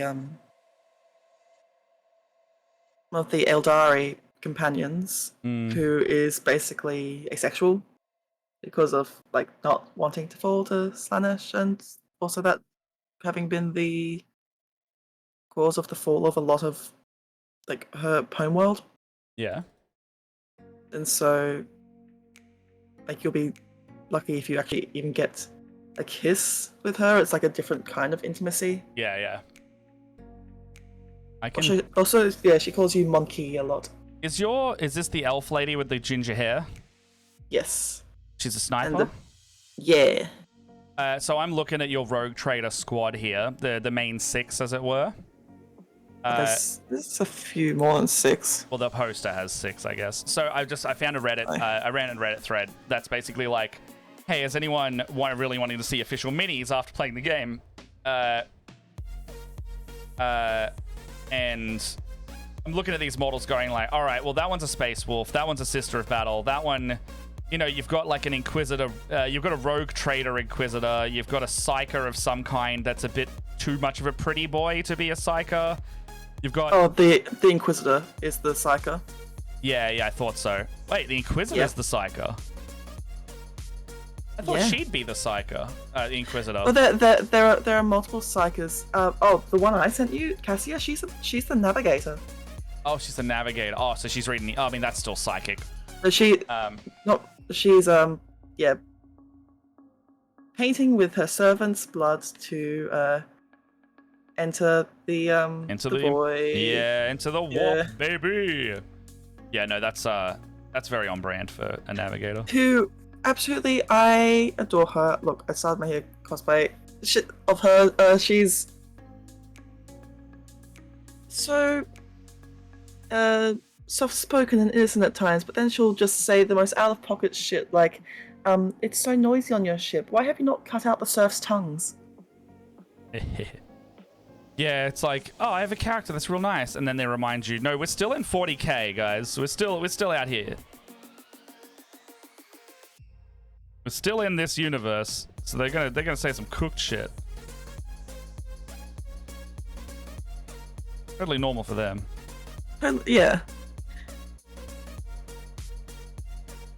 I think that there's a good line there to tread of like, yes, it's grimdark, but it doesn't need to like shove it. Like, it doesn't need to be like, okay, we get it, it's grimdark.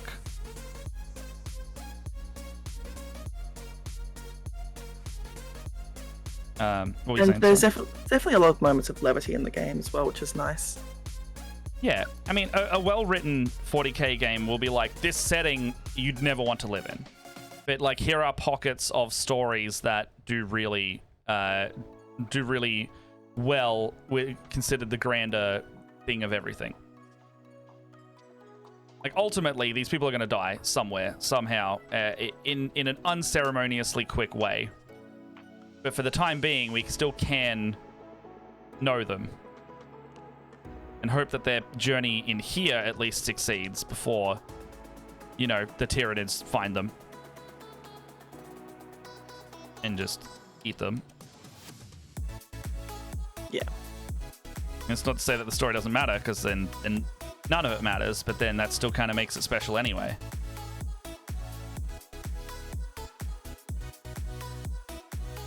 So there's a space pirate, and she hot.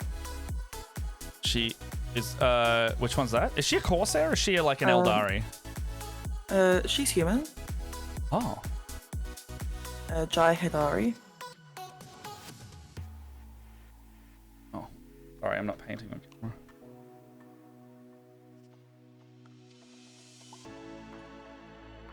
Yeah, I really gotta play Rogue Trader. I know I would like it, it's just I gotta get around to it. But I will be starting Outer Wilds tomorrow now. Ooh. Start that on Stream when I do tomorrow afternoon.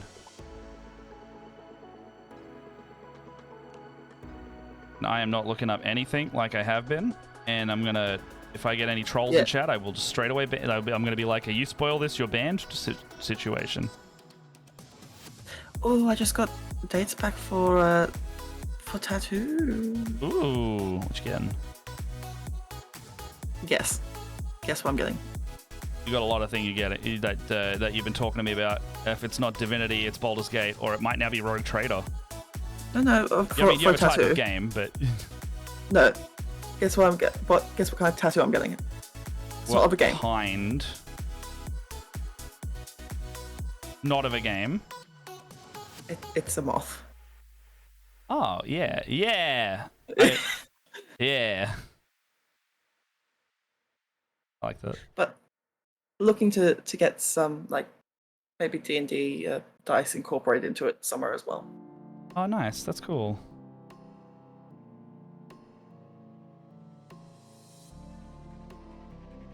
Yeah, that sounds really rad. Got to show us when it's all done and healing up. Yeah, so it'll most likely be done while I'm down in Melbourne next week. Ooh. Have you got like an artist in a studio you want to go to?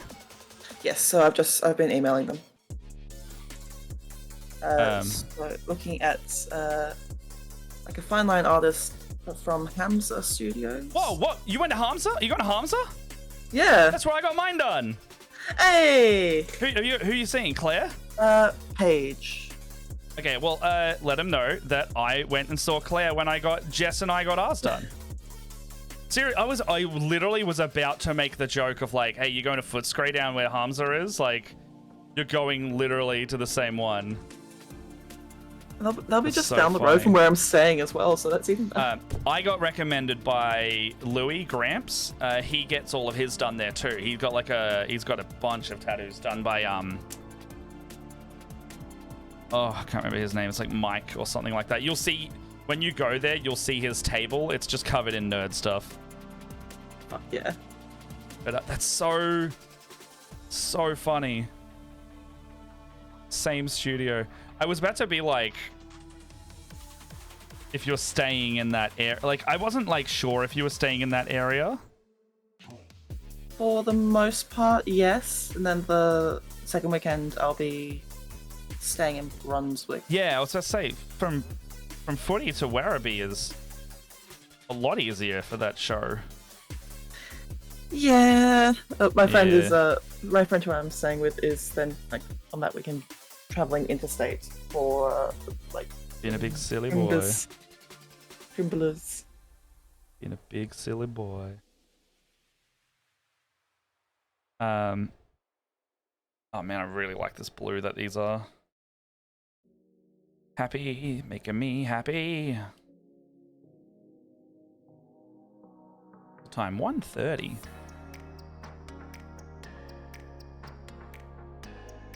Oh, you will have an appreciation for this. So my for the second session running that they were doing it, my Spelljammer party was fighting Arkan in his tower. Ooh.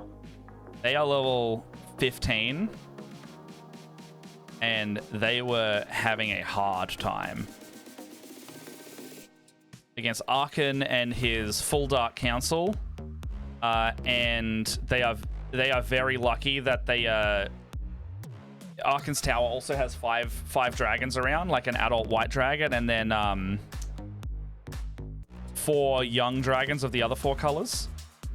They were very smart in luring away with an orb of dragonkind the 5 dragons before they took this tower on. Because if they had have had to fight those dragons on top of Arkan, I don't think they would have come out of it.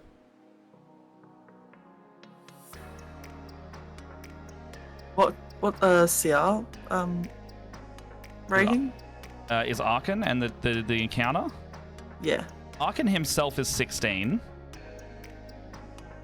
Goofy boy. Krull is... Well, it's like, Arkan's not as much of a problem if you were just to chuck Arkan at them.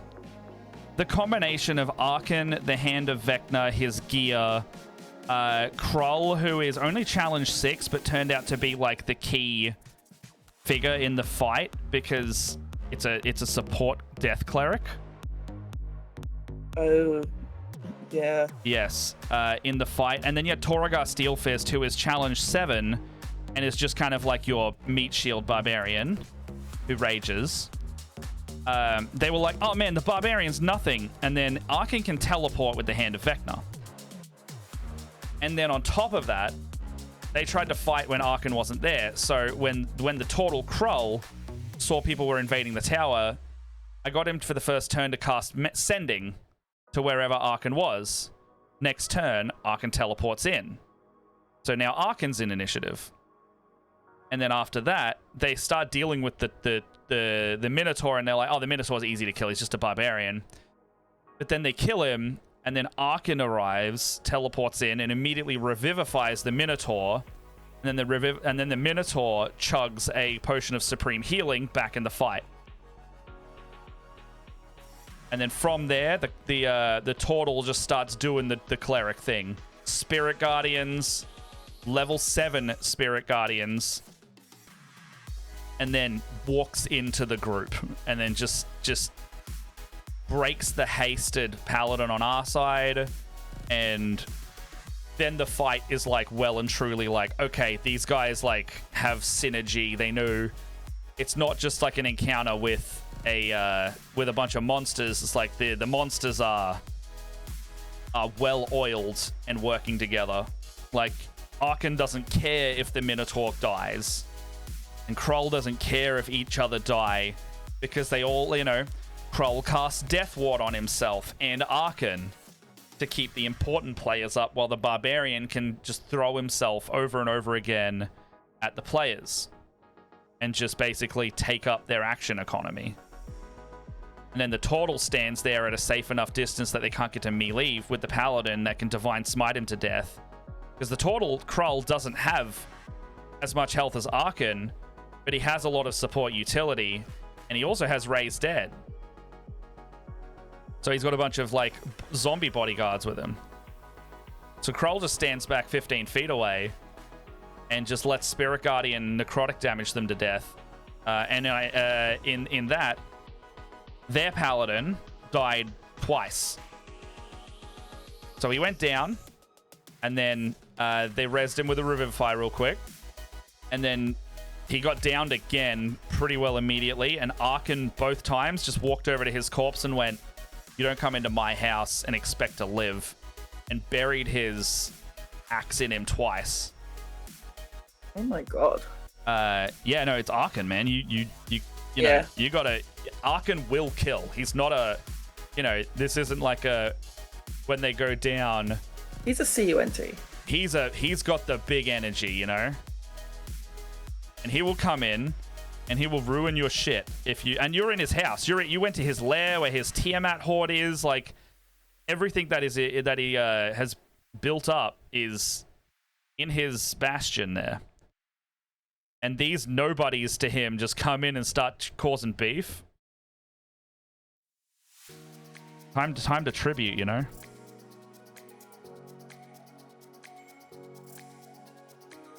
So I just realized I had food, so I'm just gonna get up and grab something. I'll be right back. You are all good. I've got 3 buggies done. So the fight after that started taking a bit of a turn. The Paladin was dead. Like, had died, like, not just gone down, died twice. And at that point, they were like, we got to put him in the bag of holding or something and then just see what we're going to do.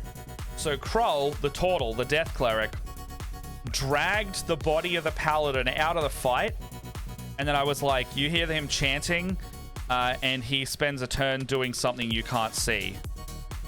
And then I started marking the rounds on that character, because if he had to hit 10 rounds, I was getting Krull to raise that Paladin as a zombie and no longer be able to be revivified during the combat. And then he would also now have a zombie of their friend. Meanwhile, Arkan now has his melee range that he wanted the whole time, so he stops casting like huge damage range spells like Finger of Death from his Hand of Vecna, pulls out his axe called Fane Eater, which is an axe, if you don't know, that if he crits, he deals extra damage and then drains your life force to heal himself. So he runs with that, making 3 attacks a turn.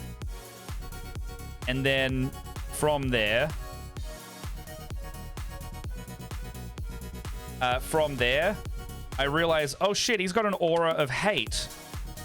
Aura of Hate amplifies his damage further on the Fane Eater, so he's making 3 attacks a turn with a Battle Axe. So a one-handed Battle Axe, he's dealing a D8 of the Battle Axe damage, but Fane Eater also deals 2d8 of cold damage if he's in melee. And then on top of that, it has the Aura of Hate and his incredible strength already. So Fane Eater's dealing 1d8 plus 12 damage, plus the 2d8 cold damage. And then on top of that, as a bonus action, Arkan then uses Branding Smite almost every turn at level 4. So out of his 3 attacks, one of them will be charged with Branding Smite, dealing another 4d6 radiant damage. And if you're invisible, it will stop you being invisible. So Arkan comes online and just starts chunking the paladin to take him down and kill him. Because we realize, oh, okay, we're fighting like a guy who used to be a player character. And it shows because this guy's abilities are working very well in itself. And much like our paladin, even without divine smites, this guy's dealing up to 150 damage a turn. Because he would deal all of this with the plus 12 modifier, and then he would deal branding smites on top if he needed to. So if that guy could also divine smite, it would be too unfair. Yeah, remember, the party's level 15 when they're facing him, so they have, like, I think they have a lot of health each. I think some of them have, like, 150 health themselves. Arkan had above 200 for his. But yeah, it was probably one of the hardest fights they've had to deal with in the entire campaign now.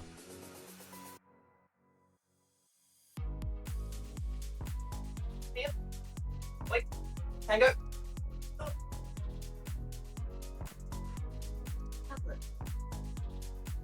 But yeah, they very, very narrowly won that because of the Artificer went down next, and then it just left the Rogue. And the Rogue is like, it's strong, but they need to stay at range. Like, they cannot fight Arkan in melee type thing. And then when everyone started going down, Arkan basically was going to just chase them down and murder them. Yeah, they ended up eventually killing the turtle, and then when the turtle was done, it was like, oh, okay, well, here's our window. We can try and get this done as long as Arkan doesn't have any revivifiers left, and I don't think he did at that point.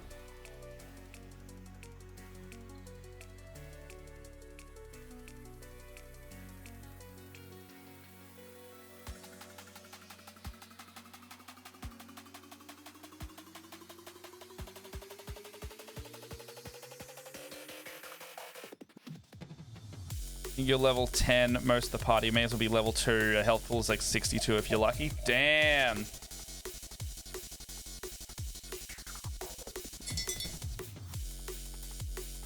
God damn it. Thank you, NATO. Hello, NATO.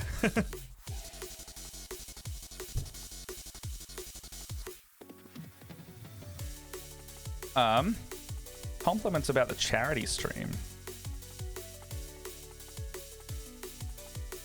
Oh, that's freaking why. Hold on, I'm just gonna be back in a sec. It's like above 30 in my room, and I'm wondering why my brain is like not working properly. I'm gonna turn on the aircon.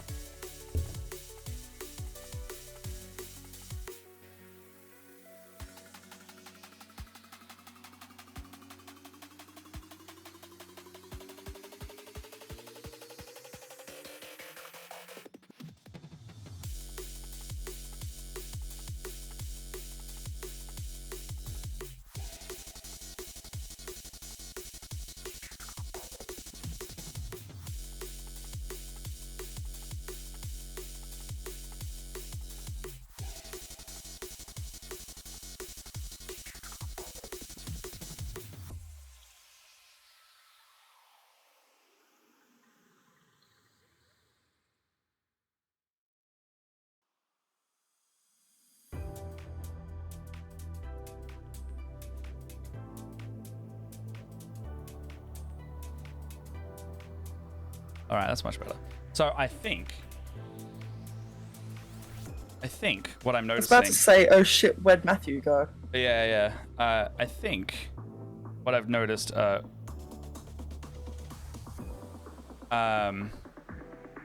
paints aren't drying quick. It's more like I was wondering why I feel shitty today. Did you take your meds? Well, I did, but the thing I hadn't considered is I checked the weather on my phone just now. I was like, why do I feel crap? Like, there's something about it. I'm not sweaty, but I'm like, feel like yuck. And I realized it's 32 degrees right now. And while I'm not sweating, that might have something to do with it. Because I think my meds make me like more heat sensitive, which I already am heat sensitive. So That is fascinating. Well, meds. I looked it up. I was like looking up side effects. It's like you can make you if you're already prone to being warm and stuff. It can like amplify that. Damn. Yeah. So I'm already like when it comes to heat. So having that stack is not great. Yeah, the weather is quite warm today, and I didn't realize until just then. So while I'm not sweating, I'm definitely. I think I need to just like go have a cold shower after this to like have one of those just like resets. I think it's going to like, be cooler cool the week I'm there, which is nice. Oh yeah. Mhm. We'll see. According to the bomb. Yeah. Don't be surprised if it changes like the day before.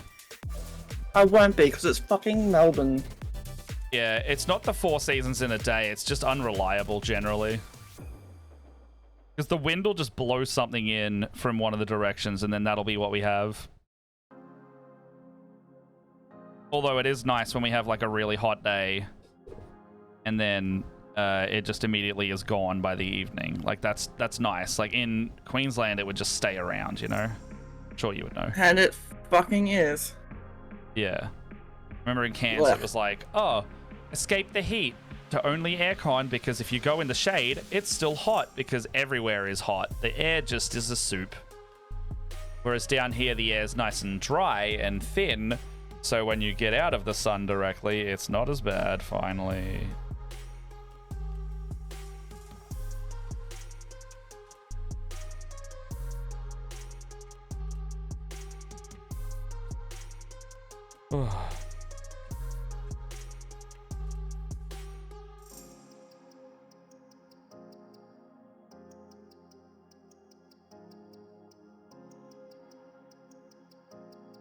Yeah, where'd you go for lunch? Lunch? Said you were getting food? Lunch? Were you getting... Oh. What'd you got for breakfast? What you got for 1:30, 12:30 or whatever time it is? 12:30 time for you. Toast. Toast. That could still be a lunch.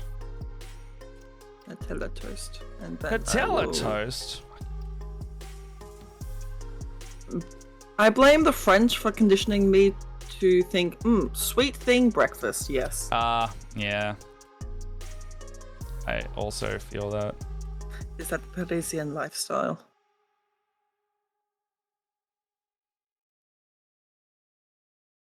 I miss being able to just go downstairs and around the corner, good, fresh bread and baked goods. Actually, there's across the street from me, there is a bakery with nice stuff like that. Okay, what day am I dropping into your house?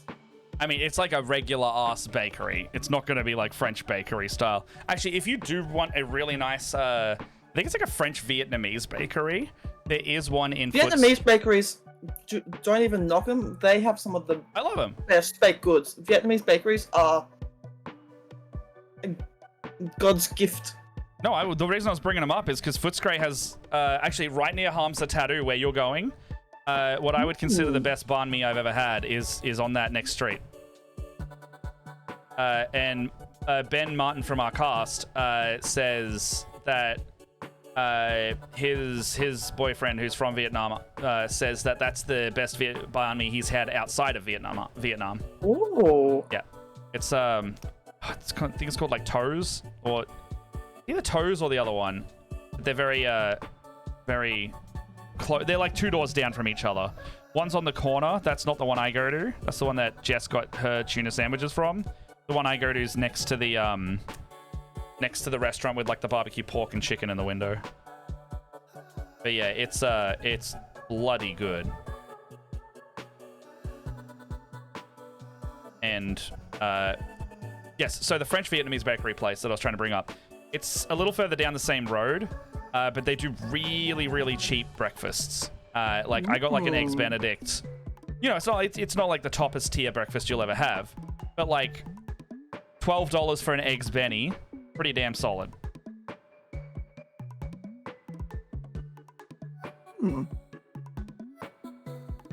But yes, quite good down there. So, and it's got like French Vietnamese bakery stuff, so it'll have a mix of both.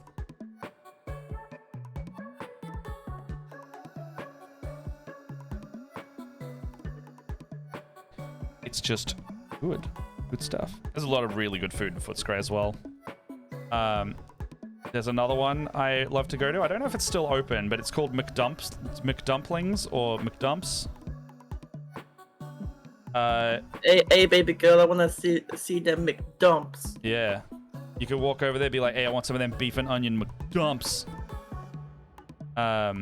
Drop them beef and onion McDumps on me, baby. Yeah, they're really good dumplings down there. That whole of Barclay Street has really good food. If someone's ever like, what's decently priced but like super tasty, I'd always, if you're like in that area, I'd always point to that little spot of Melbourne. Mm.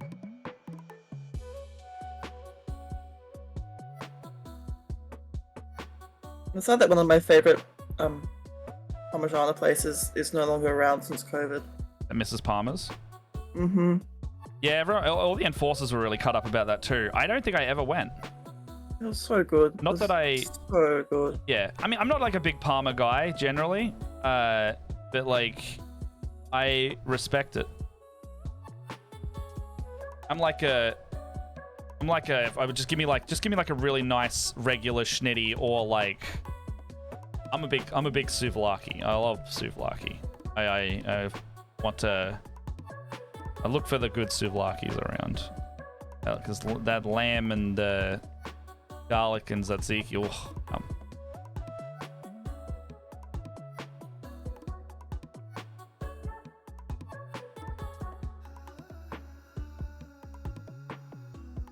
I do need to, sometime when I'm down in Melbourne, just, I know, staying out late with people, just do a late night kebab shop, stop in and get a good HSP. Oh yeah, good one. My favorite one's actually down in my area, but there are some bangers. If you can find a Saki souvlaki, I really like that, because they're not. It's not like the spit off the. So it's like lamb off the spit, but instead of like the shaved lamb kind of roll, it's like, it's kind of like how they do the chicken, where it's like actual bits of lamb. Oh, good, yeah. Because like the shaved bits can vary in quality. Yeah, some of them can like taste very processed. Yes, that's what and you can tell when they've been frozen for too long, or like yeah. I don't like those all the time. You can get good ones of those, but they can go hit and miss more. But like my top souvlaki is like probably not like a restaurant quality one, but like a takeaway one out near Miller's Junction. Not super far from where you're staying, but still like not a, you don't have a car, it's not just a let's just go there like journey. It's just called Cosmos, and it's like a little Greek souvlaki takeaway place, but you can get HSPs there, and they do the proper lamb there. It's really, really nice. But if you want like just HSP, like late night HSP, you're staying in like Brunswick area, right? Like at one point? Yeah. Brunswick on Sydney Road. There are countless late night HSP places that I don't like. They'll all vary in quality, but they will be under $20 and you'll get a lot of it.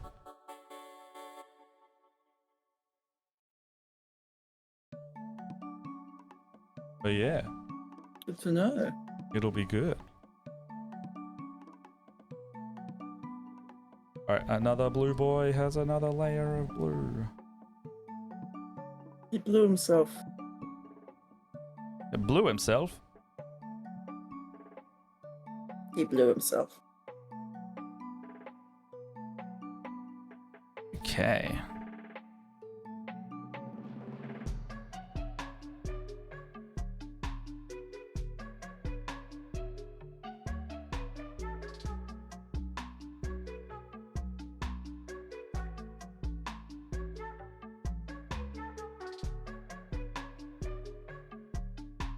I like how these are turning out.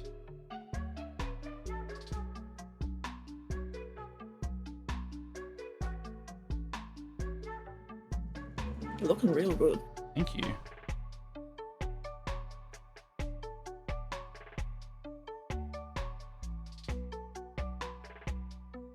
I'm guessing no Leia this morning because you slept in. No, Leia had also coincidentally messaged saying that they're doing a lot for PAX Unplugged this week. So they're Yes, just having a that is quiet this night weekend. before. I think they either leave tomorrow morning their time, so be like 12 hours from now, and they're still classic our brain types where they haven't packed and all that. So it was probably like a spend time with the partners and then hang out generally night. So I thankfully when I plugged in my phone and charged it up, I was like, oh good, I only disappointed myself this morning. Because I would have been an hour after when we normally meet up for call tech. So I woke up so goddamn late. Well, Same. all the alarms got missed because my phone died, but yeah,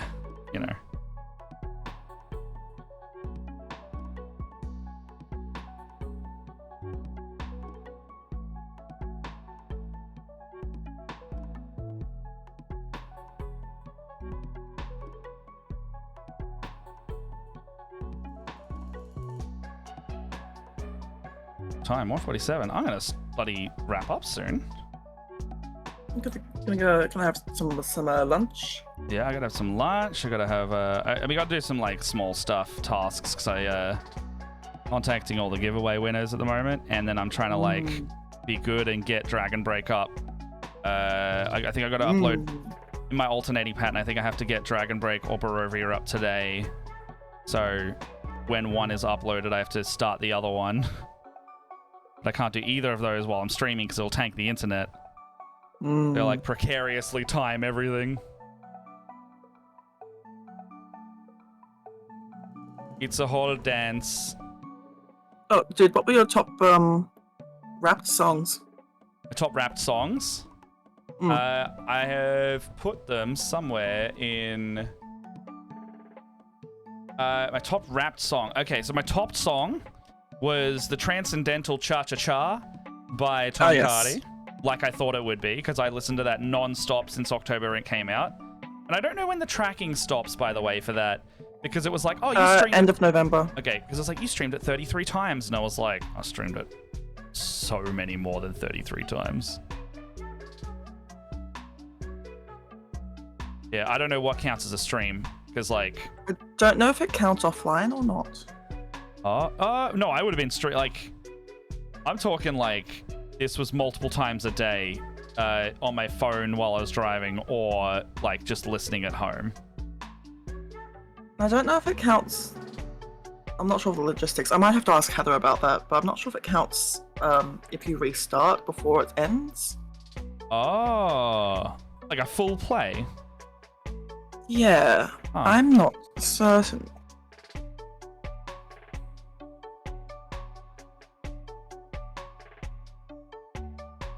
Yeah, does it like also not count if you don't seek it out specifically? Like, does it, if it's in a playlist, does it count? I'm not sure. Yeah, I'd be I mean, really if it's in a playlist, it definitely counts in a playlist. like, I was like, this would be so many more than 33, you know?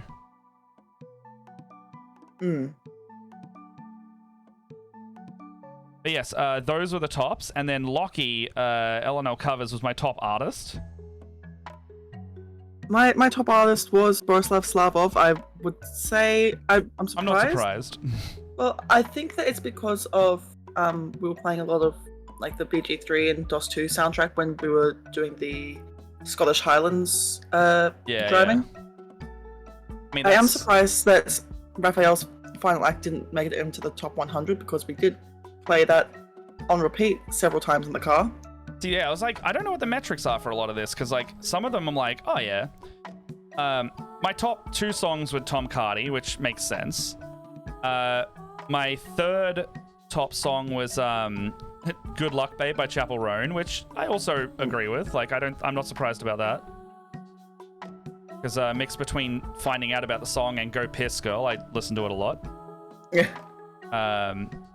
And then my other song Oh, it was Hit Me Baby One More Time by Tenacious D. Because I fucking loved that. And then the last song was our Teens in Space theme song Lockie made for us last year. Nice. So all of my playlist was either comedy songs or influenced by my friends' songs. But then my top artists were Lockie, Tom Cardy, Borislav, Bo Burnham, and Opio, if anyone knows Opio. Robo Booty. Robo Booty, yeah. I played that on it was played on our student radio show back 12 years ago.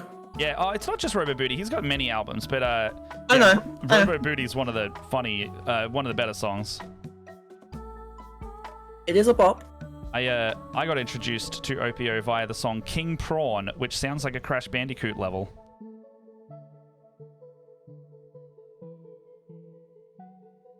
Can I say how it feels somewhat embarrassing to show your top 5 songs to someone who made your top 5 songs? Are you showing it to the old mate? No. Okay. Is this like a weird humble brag we're about to get? Like, what's the connection we got here going on? No. This is me going. How do I tell Heather that they're all Cry Club songs? Oh, I did that to Lockie last night. I went onto his stream and I went, Lockie, I have news for you. And then he goes, what? And I'm like, check your Discord. And I see him check his Discord, and his face as it says your top artist was LNL Covers, and he's like, that's fucking weird, man. Like, whoa, what? Thank you. And I went, yeah. And it's because I don't know why. It's because we keep playing that Pokemon album that I genuinely do like on stream. So I wouldn't be surprised if Cry Club becomes in like the top artists for me next year.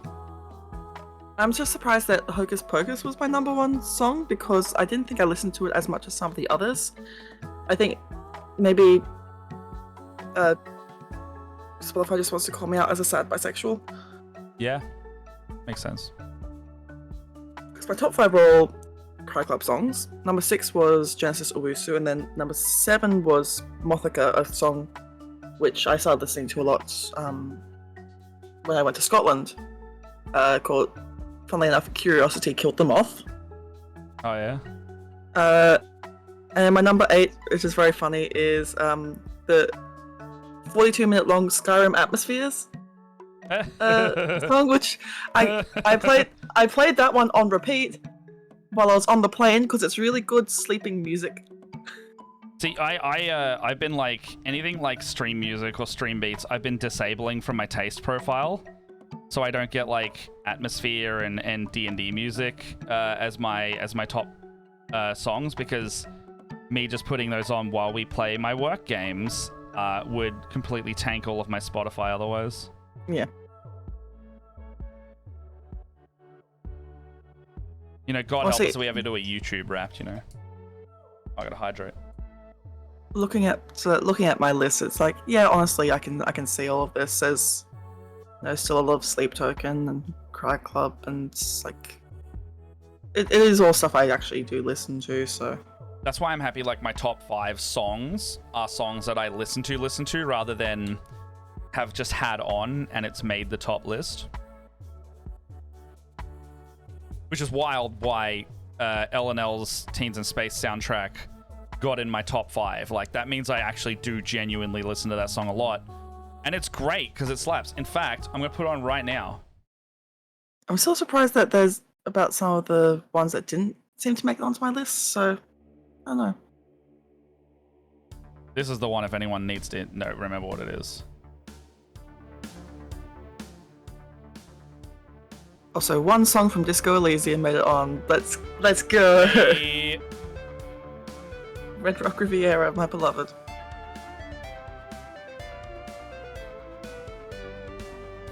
Yeah, no, this track for the Teens of Space made my regular playlist, and it's probably why it's in that top 5, because it must just rotate through on there. Have you played Disco Elysium? Yeah, we've talked about this before. Yes. I keep thinking of someone else. Oh no, that's right. Joey still hasn't. I don't remember a lot about it, but I have played a bunch of it. Have you finished a playthrough? I don't think I finished a playthrough. We must fix this. You will need to join the line of my unfinished games and miniatures. Honestly, it's still one of the best game narratives of all time. I only ever hear things like that, and what I've played so far, it's very good. It's just Very, like very the most witty writing. Like all the different voices and things that are coming. Yeah. Yeah, they're really good. I really like how each is distinct.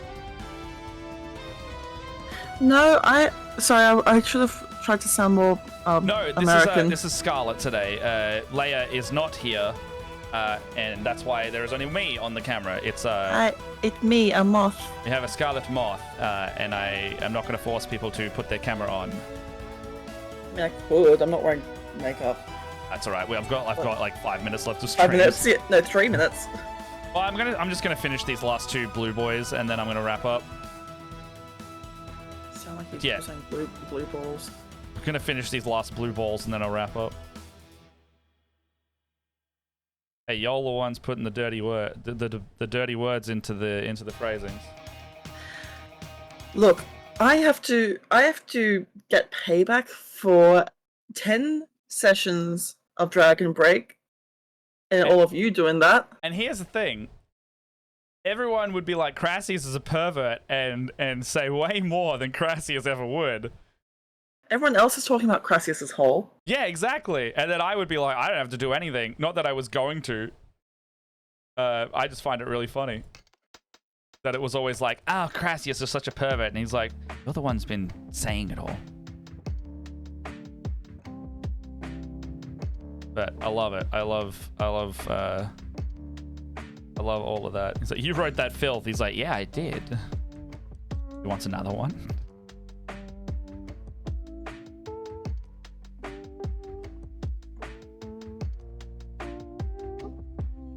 I'll think about it if I actually want to do it, because my brain is telling me do it.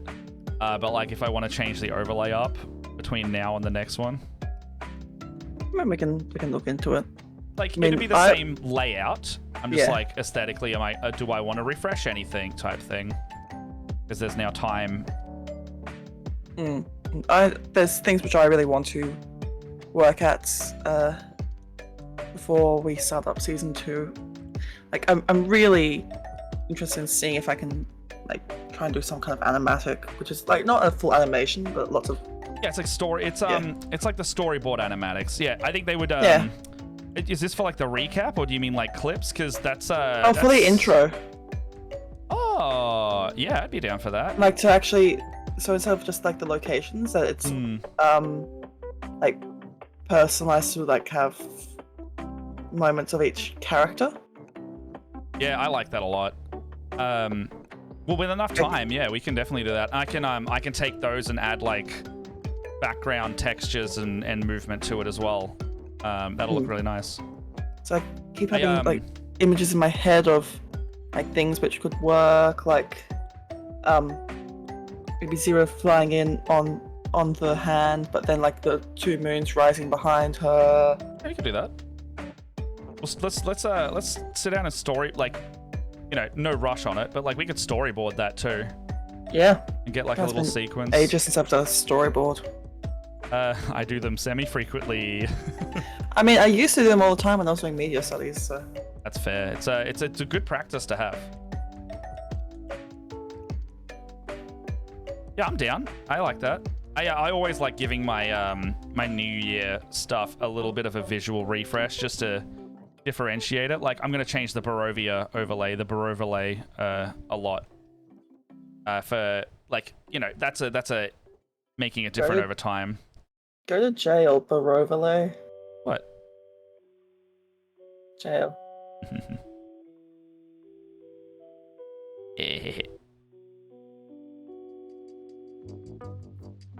Okay, all of the skin is nearly done.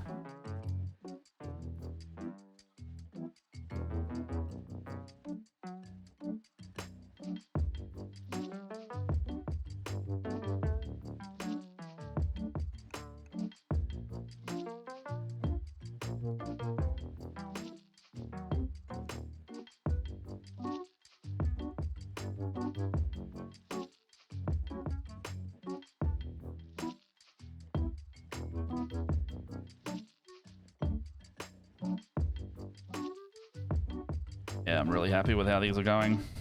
Really like all of this. And now, I'm going to have to not fuck it up with the rest of the details.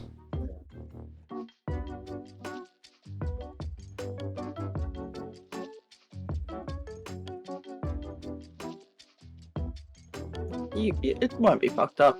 It's called adding character.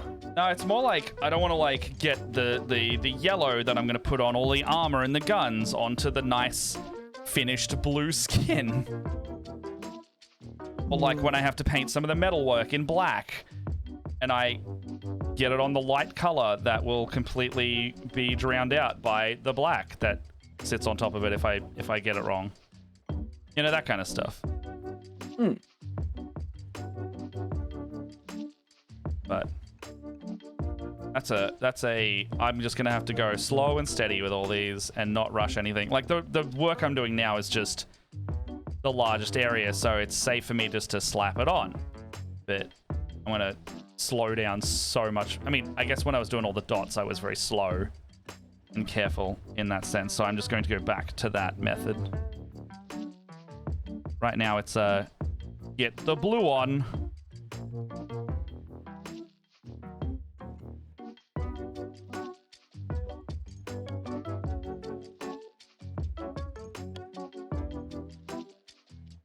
Level 10 with 53 health. What class are you playing, if you don't mind me asking? Because that's still pretty low. What's your constitution modifier doing for you? And are you adding that to your levels and all that?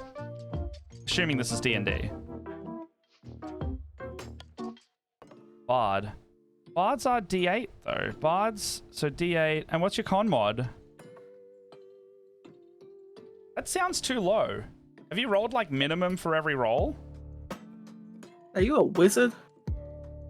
A wizard I could see having nearly 50 health, but...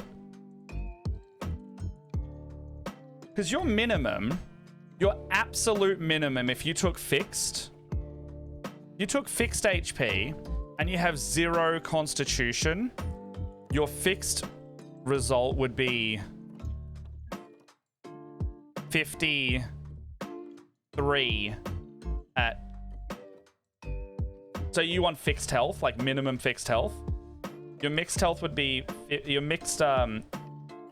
fixed roll would be 53 with 0 constitution. So have you got 0 constitution?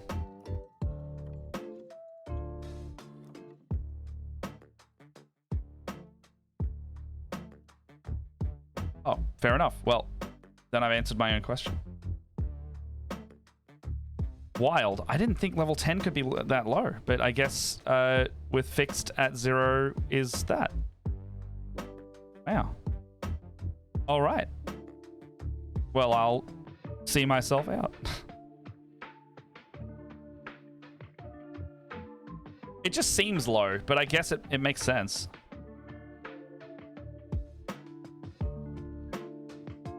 I showed my work. What are you doing for the rest of the day? Me? Yeah. Probably cleaning up the house because parents get back tonight. So I need to finish doing some tidying up. Nice. So, yeah, and just hope that neither dog trips me the fuck up like they have been. They're being Isn't cheeky. Isn't that right, Tim? Yeah. Yeah, I almost fell over you last time while carrying a bundle of clothes. Yeah. Yeah, you look away. Mm.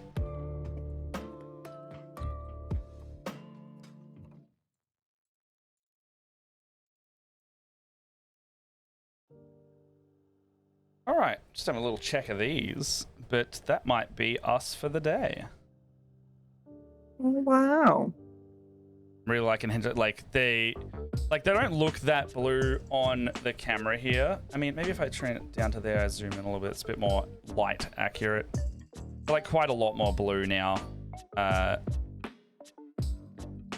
So I'll take some nicer photos soon, maybe with my phone. I'll put them in the Discord like always, but I'm really liking how these are coming out. They're looking very natural. You could also paint these like moths, by the way, Moth. Oh, that's true. They could have that, because they're like, I mean, I don't really know what I think they're kind of based off wasps. Yeah, it looks like it, especially with the thorax. Yeah, the thorax and the stinger.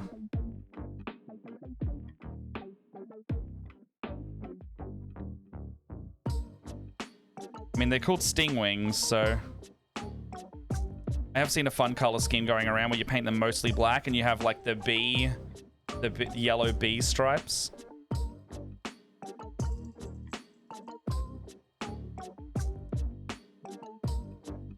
All right, that's all 10 with their... That's, aside from any like extra highlighting I do, that is what the skin will look like. That is skin done.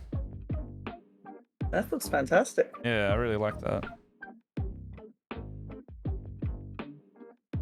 I don't even know if I'll need to do extra highlights. It'll depend on like how I'm feeling towards the end of the process, but like I would be happy if I left those as is type thing. And grouped up as a squad of 10, they look freaking awesome. All right, let's go over to over here. Thank you everyone for joining.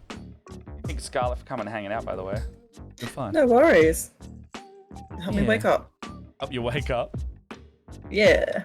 All right, I can see Elliot's doing some. I actually might raid over to Elliot because I'm gonna lurk in their chat while I do my working stuff because they're doing co-working today. So let's go over there ourselves.